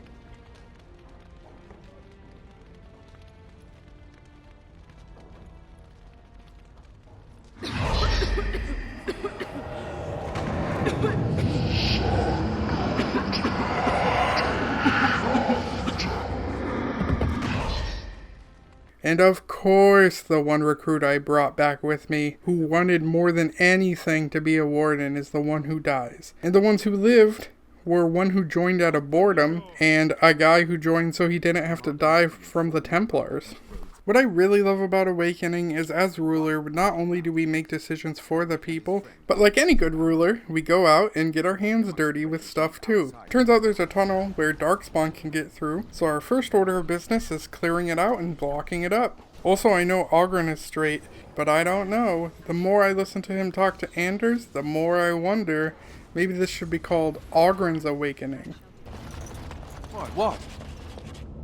You were staring at me, you man-skirt-wearing freak. Oh, I thought you were being attacked by a wild animal. It was only your beard. You think you're so clever, don't you? Sparkle fingers. Then we go talk to House Kid, who hates us because he thinks his dad was great, and I guess I get that he doesn't really realize his dad was a piece of shit. He keeps causing trouble though, so he's in our cell and I need to decide what to do with him. And Neria is gonna try to give him a chance because she's nice, but if he keeps being a shithead, she won't try that hard. If you let me go, I'll probably come back here. You might not catch me next time. I see you've spoken to our guest. Quite the handful, isn't he? Have you decided what's to be done with him? You what? I'm sorry, Commander. The right of conscription? On the prisoner? No, absolutely not. Hang me first. The Commander of the Grey has ruled. You have been sentenced to death on this, the 17th of Ferventis, in the 31st year of the Dragon Age. Apparently that could have been a companion, but hey, I tried to make him a Grey Warden and he said he didn't want to be, and I don't got time to mother the brat. He said he'd rather be hanged. Okie dokie, that takes care of that situation. We talk to our smith and we tell him we'll bring him any materials we can find that can be used to make armor. We also talk to a dwarf who says he can fix up our castle walls and build them strong for some coin. And boy does this DLC give ya coin. I was spending shit all the time. But now it's time for my absolute favorite part. People coming up to me and telling me their problems and me deciding what to do about it. This was my favorite part in Fable 3 as well, but I think it's done a little better here. Now, this one is a little more of a meet and greet, but I do look into some of the things and listen to a few concerns. So we end up finding a kitten and putting it into our inventory, which was a shocking move. We then head to our actual town to see our people. Oh no, don't take me back to the tower. I'm far, far too delicate. I'm not only a dwarf, I'm a moron. Listen to me fart. Oh no, big Templar man. What are you going to do with that sword? Ew. Now it turns out the town has a bandit problem, so we agree to help with that. We also see Wynne. She came here, but not even for us. For someone she knows who she wants to go back and help the Circle. So she asks us to send her if we find her, rather than actually being here to spend any time with us. What the fuck, Mom? Now in terms of our city, it's not holding up too great, but we're gonna try to fix that. Anders tells us the whole reason he was out this far anyway is that during the Blight they moved a bunch of phylacteries out here and he was trying to get his to destroy it. We tell him if we see it, we will destroy it, and ours too if it's here. Back at home, we give him the kitten from our inventory. Oh, look at the cute little kitty. He looks like Mr. Wiggum's. Oh, but I don't know if I should keep him. We got into some dangerous scraps. Well, I'll keep him just for a while, until I find somewhere safer. Is that okay with you, kitty? I'll call you Sir Pounce-a-lot. You can stay in my pack. Just for a little while, yes? Does this make you my familiar Sir Pounce-a-lot? What do you think? Off we go to the winding woods to take care of some issues. It seems as though the roads are not safe for merchant travelers, so we are here to make it safe. It is here we meet Velana. And maybe it's because she's voiced by Grey Griffin, or maybe it's her dominant entrance pose, but she's fucking hot. It turns out, though, that she's not, because this will be the last time she will be attractive to me, as it was apparently just that entrance. She is a Dalish elf who has been causing trouble on our roads. She's saying humans kidnapped her sister, so she's causing trouble for us till she gets her sister back. Also, she is racist against all races that aren't elves. But then it turns out it wasn't humans who took her sister at all, it was Darkspawn. We tell her to that, and she doesn't believe it, but then we give her some proof, and then she's like, okay, fine. She joins our party so we can go save her sister and find out more about these Darkspawn. We also find Wynne's friend and give her the message. We bust into the Darkspawn place and get captured. So you are the commander of the Grey Wardens. Do not be frightened. Your injuries have been tended to. Serani! Oh, creators, what have they done to you? They haven't done anything. I'm fine, Velana. It's not me he wants. I have to get you out before something bad happens. I don't want anyone else to be hurt. Yes, all right. Let me out and I'll take you home. The Darkspawn have your things. You can still get it all back if you're careful and clever.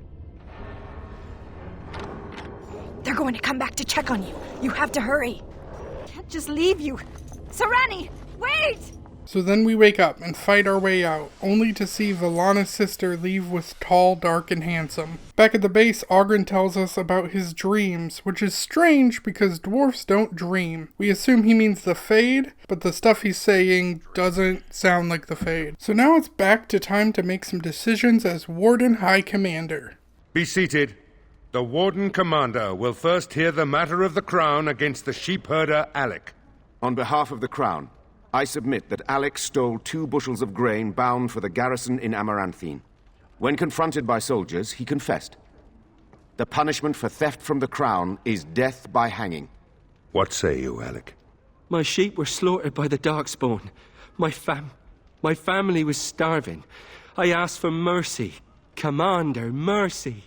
The poor bugger. Had he stolen from anyone besides the Crown, he'd escape with a flogging. Thank you. Thank you. The next matter is of a civil nature. Lady Liza Pacton is the sovereign of Terns Down. She... I prefer to speak for myself. The old Earl Rendon Howe made certain promises to me. Some of these he committed to paper. I was given the right to the incomes of the Southern Bridge. And what part did you take in Howe's conspiracies, Liza? To get such a fruitful prize? I am Sir Darren, and it is my land she seeks. Taken from me because I was one of the few nobles who stood against Tern Loghain. Commander, Sir Darren is an ally, and Amaranthine has precious few who support you wholeheartedly. If there's any hope of persuading more nobles to your cause, you must be fair-minded. Ban Esmerel will hear of this. The Commander has spoken. The matter is resolved. Bring in Sir Temmerley the Ox. Sir Temmerley stands accused of a murder most foul. You and your men came upon Sir Tamra in the dead of night and did cravenly ambush her. You dare too much, Captain Garavel. I am noble-born and will not submit to your accusations. You are accused of murder, sir. My soldiers found you fleeing while Sir Tamra's blood was still hot. There's a great deal of traffic on the roads, not all of it human. And it's so dangerous at night. We were merely in a hurry to reach a nice, safe place. You mock this court with your denials. You have nothing, Captain. Release me, Commander. It's this common lout's word against mine. You will recall Sir Tamra as the knight who warned us against the conspiracy. Sir Temmerley was a confederate of Al Howe. If he's innocent, I'm the Empress of Orlais. But it's possible, I suppose.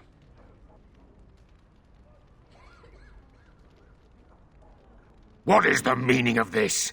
You can't do this! Oh, but the Commander very much can. This session of the Arling's court is over. And Maker, help me.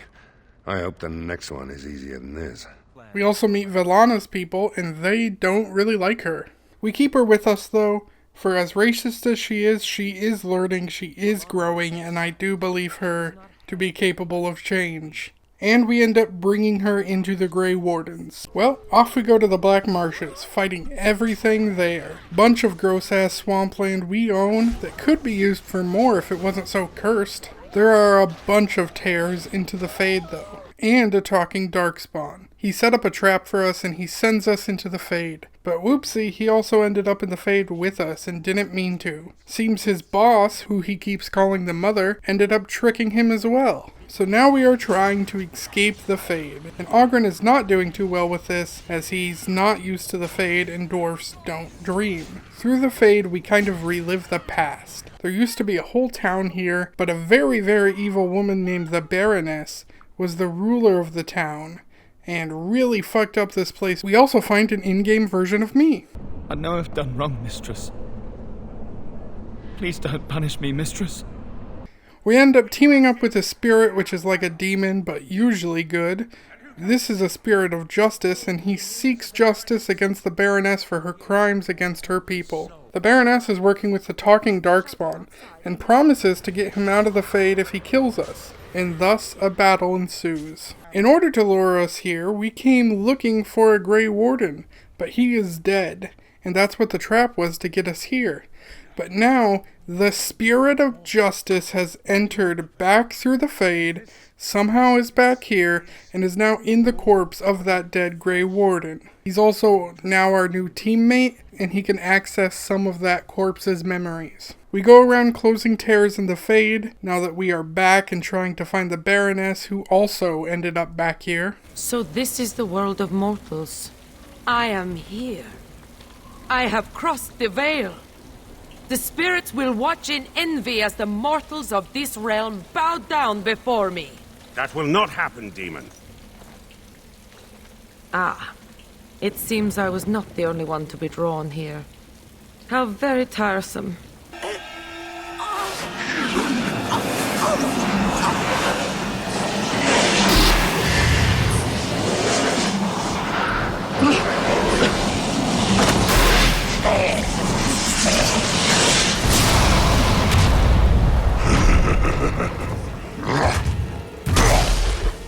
And I don't know what the fuck this is, but it is cool as shit. So we kill it.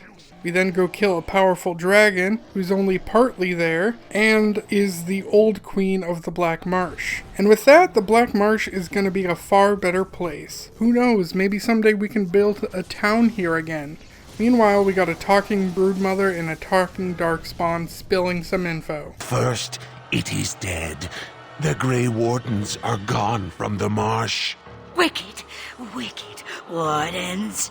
They killed the first. Killed him. Could hurt the mother's heart. But was it not the mother who wished him dead? Dead? No.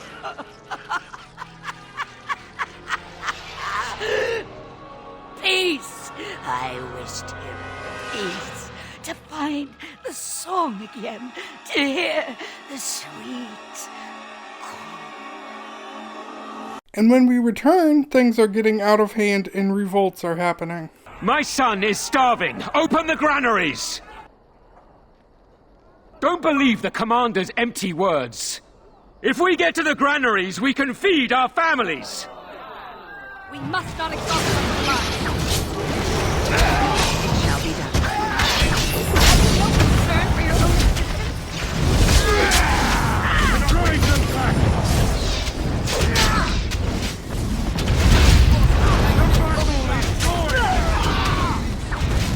Now we do battle.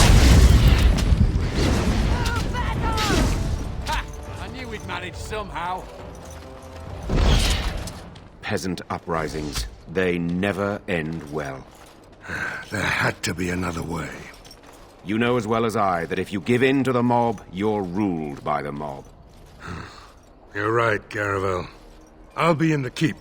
Holy shit. I'm trying to do good for my people, but now I'm killing them. Things are getting wild. I did not want this to happen. And as if that's not bad enough, the wife of Kristoff comes over. Kristoff is the dead Grey Warden whose body Justice is now possessing. And she doesn't take it well that there's a spirit possessing her dead husband. But do you blame her? How the fuck would you take it if you saw the corpse of your lover, who you didn't know was dead, walking around town possessed by a spirit? I wouldn't take that well. Not one bit. And I know Justice didn't choose that body, but it's still pretty nuts.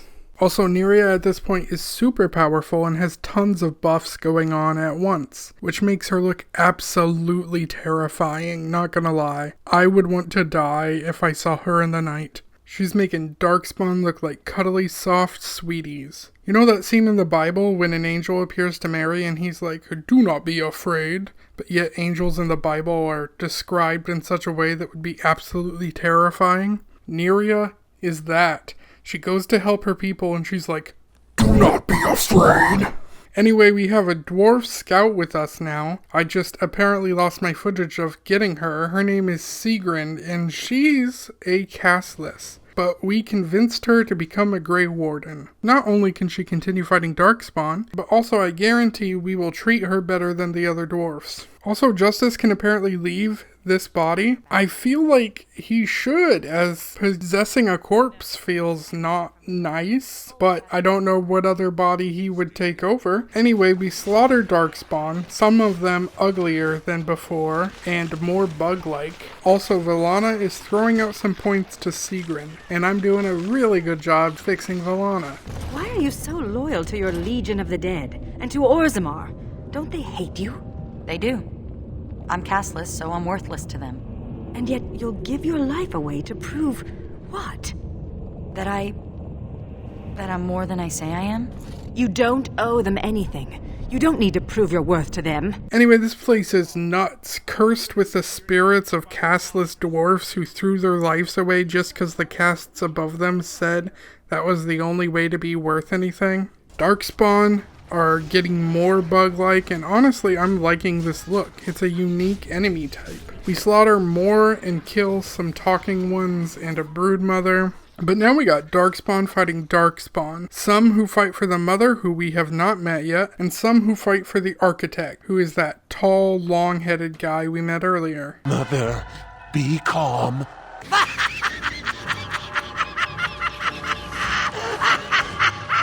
Back at base, Ogren's girlfriend comes in, and Ogren proceeds to throw away even the tiniest bit of respect I ever had for him in this conversation.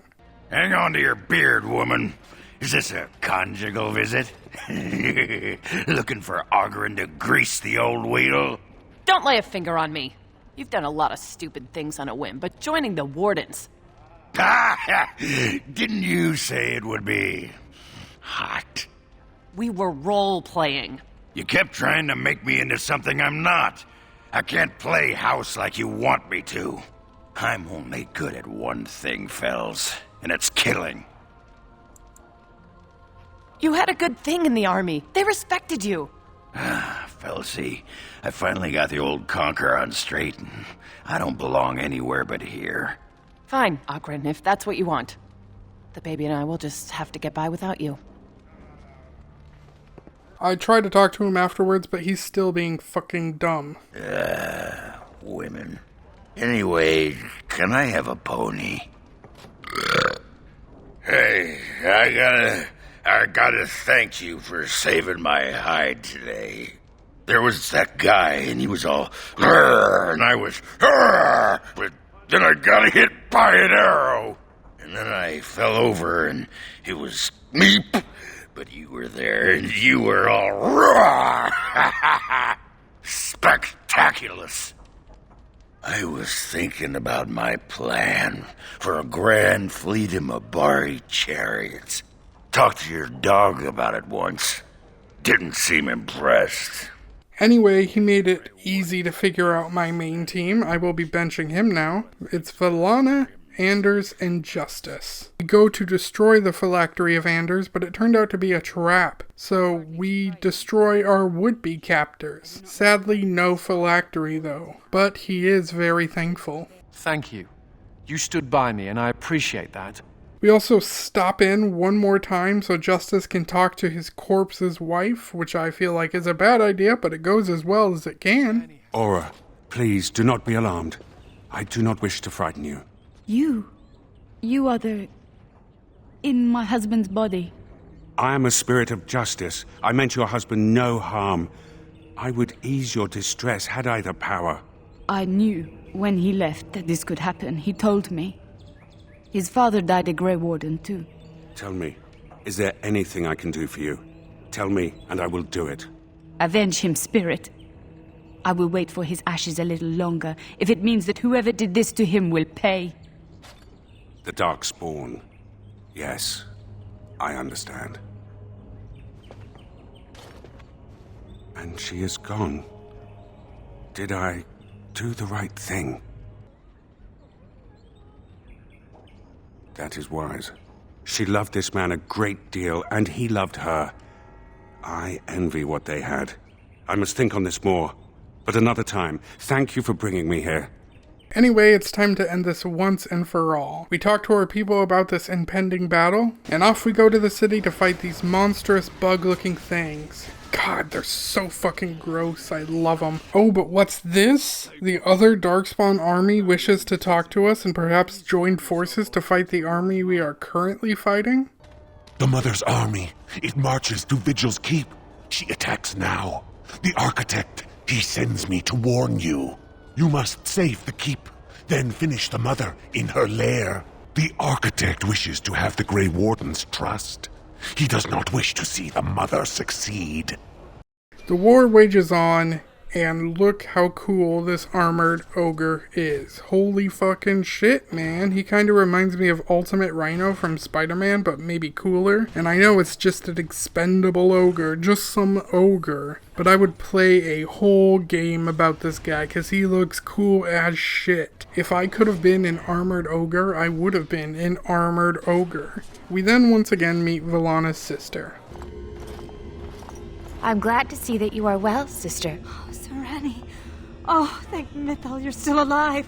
What has the Architect done to you? Why are you with him? The Architect is kind to me, and tender, and he has told me his plan. The Darkspawn are just like us.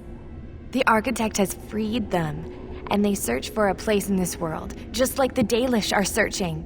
Everything he's done to help his people. You can respect that, can't you, sister? They killed our friends, and so many others. Don't you remember? I do. And this is why I must help them. They are like children come into the world with no understanding of what is good and fair.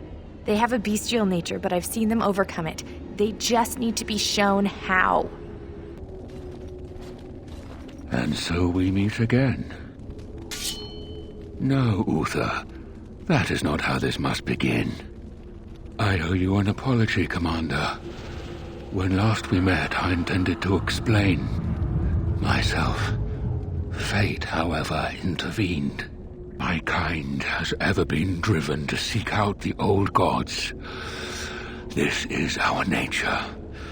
When we find one, a blight is begun.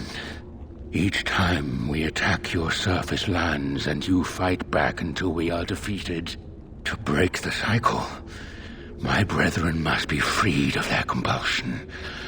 For that, I need Grey Warden blood. We must transform. I have created a version of your joining that uses the blood of Grey Wardens. You take the taint into yourself. What we take is your resistance.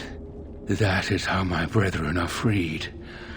In your blood lies the key to their immunity against the call of the old gods. I like my blood where it is, in my veins. If this will stop the Blight, isn't a bit of blood worth it? This is what my sister saw. The Mother gathers them to stop me, as she seeks to stop you. I cannot defeat the Mother alone, and I cannot free the Darkspawn unless she is defeated. Our goals are the same. Kill this creature now, lest it make things worse than they already are. Do what is right, and do not waver. This is what my sister saw. An ally amongst the Darkspawn. This is an opportunity we cannot pass up. Help me kill the Mother, and after it is done, I will leave to continue my work. My most flawed creation. Freedom drove her mad, and she has poisoned the minds of the others. She has influence with the ones who have not been freed, and she gathers them as an army. I do not seek to rule, my brethren. I only seek to release them from their chains. And I actually gave this a bit of thought, because before we were fighting mindless beasts, now not so much. However, in the 80 plus hours of gameplay, I've only met one Darkspawn willing to talk things out, and that was just to convince us to kill other Darkspawn. On top of that, they apparently need Grey Warden blood to do this, meaning we will have to keep making Grey Wardens so that they can kill Grey Wardens so that they can have talking Darkspawn. And this circle of murder would just continue, but with us existing as food. So yeah, no thank you. I'm gonna pass on this deal and kill everything in sight. Have you no concern for your own existence? I shall do it. Oh, terrible!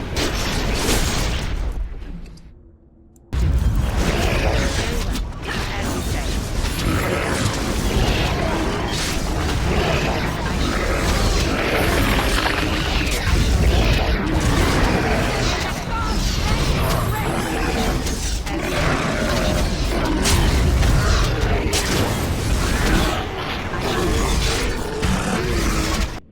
He called himself Architect, but that did not change what he was. He said he wanted to free us, but all he brought us was silence. Dreadful silence. But now the father is gone. The mother can take her children deep into the earth and care for them, safe and sound. Honestly, she was the second hardest battle I had, with Marjolaine being the first. This is a fun DLC. I really liked it. My only complaint is I wish it was longer, because I really liked the ruling my own land aspect. I really wanted more of that, and a lot more making decisions. But yeah, good DLC, good companions, fun gameplay. So the Golems of Amarak DLC also lets you import your character. A dwarf has written to us because his brother is lost in the cursed place of Amarak, and no one can get him back. So Neria goes with him and his pet Bronto. Story-wise, not a lot going on here. It is mostly combat. The next thing we do is use a control rod to control a stone golem to fight for us. And I hate this. Neria spent all this time with Shale. She was adamantly against control rods, but I couldn't continue this game unless I did it, and that's bullshit. At least he looks cool though, and has healing aura. We also find his brother, but he seems to be in a different plane of existence. And that's the other big part of this that isn't combat. Puzzles. You have to constantly switch planes of existence in order to open rooms and bring one thing back to the next. It's the transform to continue through a door shit that the Fade gave us, but instead of transforming into a different creature, we are changing colors to pass the door. It's annoying as shit, but it's far shorter. Now there is some story going on here through diaries. Basically, they were trying to recreate Carradin's work when suddenly a monster that eats flesh and wears them began killing them. So that's a thing that we gotta watch out for. And well, it does go for a scary vibe, and I do like that. They could have done this way better. This DLC is more boring than scary, and it is just so drab, so gray, with whatever other color you are at the time. It gets old on the eyes real fast. My teammates were way weaker than me, and I found myself often winning fights alone. When the monster finally comes out, and it's gross as shit, and it's a tough fight, and it even has a second phase to kill. But I fought Marjolaine, so this is nothing. It ends with the place collapsing, us getting out of there, and it showing that there's actually a ton more of them. This DLC was real weak in my opinion. I enjoyed about 10 minutes of its 2 hours, and it was a pretty fucking boring one to me. So this is Witch Hunt, our last DLC, and once again, we can import our base character, which I always like doing. Neria this time is teamed up with our dog Barry again, and they are hunting Morrigan. If you romanced Morrigan, this makes sense, because you just want to see her again and find out about your baby, etc. If you were enemies with Morrigan, this makes sense, because you want to kill her and destroy the baby, etc. But for Neria, who has no reason to go after Morrigan at all, it really does not make sense. Nevertheless, this is what we are doing.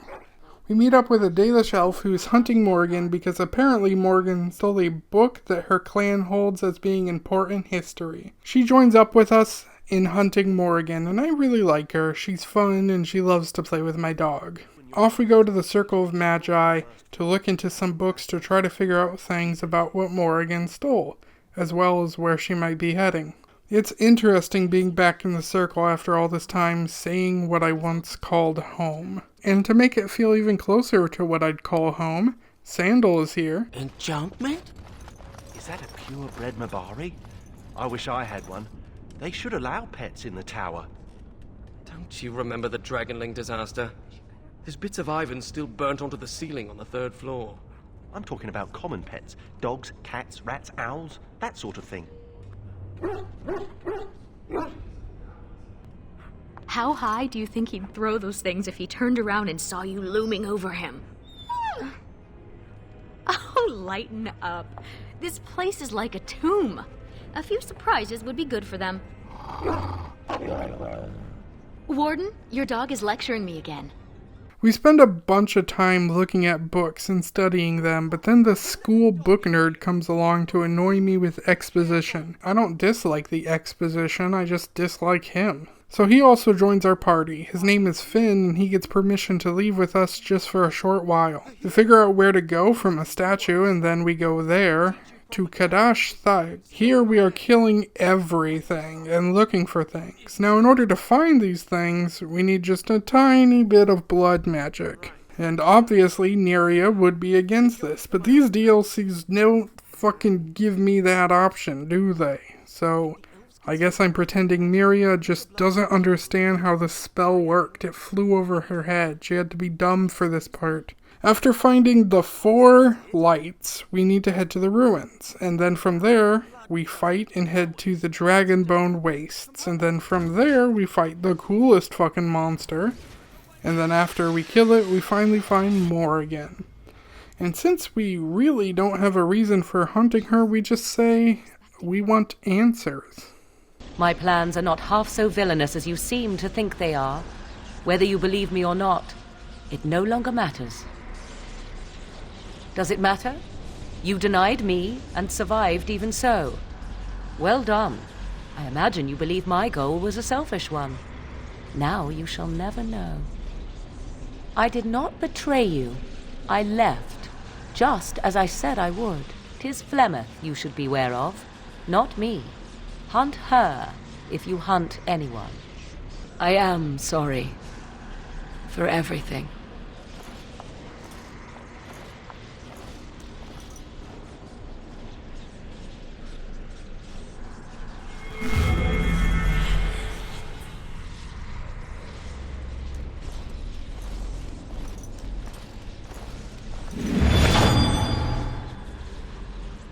So yeah, it would have meant a lot more had my past with Morrigan been different. I'm not sure what she's talking about. She's quite vague, but I bet you this ending would have meant so much more if we had a different relationship. If you have a very good or a very bad relationship with her, this DLC feels like a must. If you don't, then don't worry about it. Unfortunately, the Xbox sells DLCs for a hefty price for such an old game, so I'd recommend you buy it on Steam where you can get everything for a small portion of the price. But if you don't have a PC, then you will have to pay the console price. Or get the Ultimate Edition, which is also a bit pricey for such an old game. Michael and I played every DLC aside from Return to Ostagar. Stone Prisoner is the DLC that brings Shale into the game, and she is very well integrated into the rest of the main game, to the point that I sometimes forget she was a DLC companion.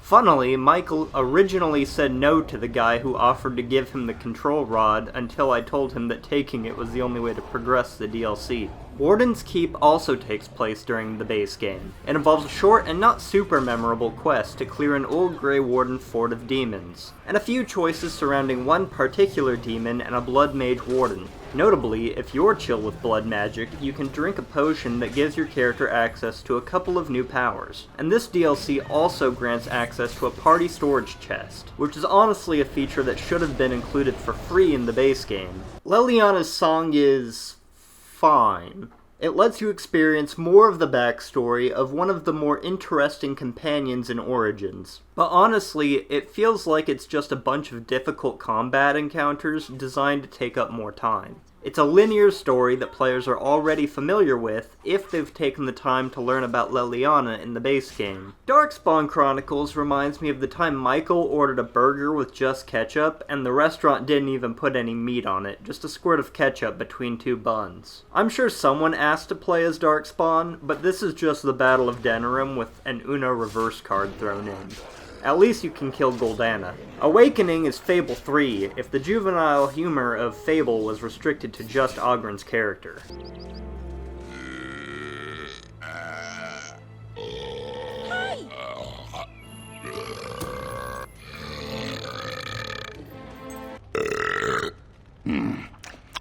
Not bad. You govern an Arling as your character from the base game, or as a newly created Orlesian Warden in the case that your hero of Ferelden suffered an unfortunate archdemon-related death, making decisions as a ruler while also rebuilding the Grey Wardens to face a new threat of intelligent Darkspawn.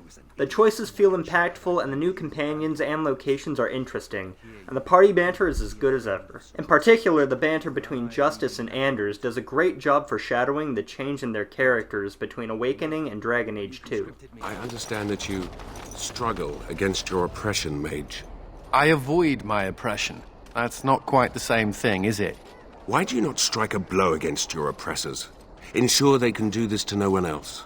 Because it sounds difficult? Apathy is a weakness. So is death. I'm just saying. I will say, at the end of Awakening, I have always spared the Architect, and it's only when you do this that you discover that he accidentally woke up the Archdemon and started the Blight to begin with. Overall, Awakening feels almost more like a short sequel to Origins than a DLC, and I strongly recommend it to anyone who enjoys the base game. Golems of Umgra. If you love the combat in this game, or you're a completionist, then this DLC is worth it. Otherwise, it's pretty inconsequential and can be safely skipped.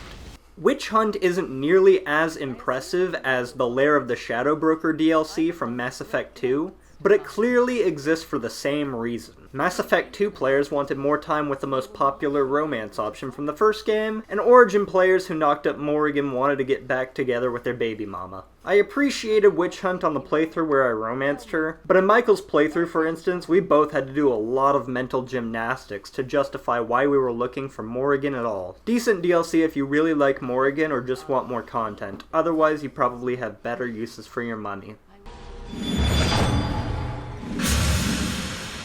Base game and Awakening, though, those are absolute must-haves. Overall, I really like Dragon Age Origins. It has some things that bring it down, but I think for the most part, this is a good game and a great start to a series.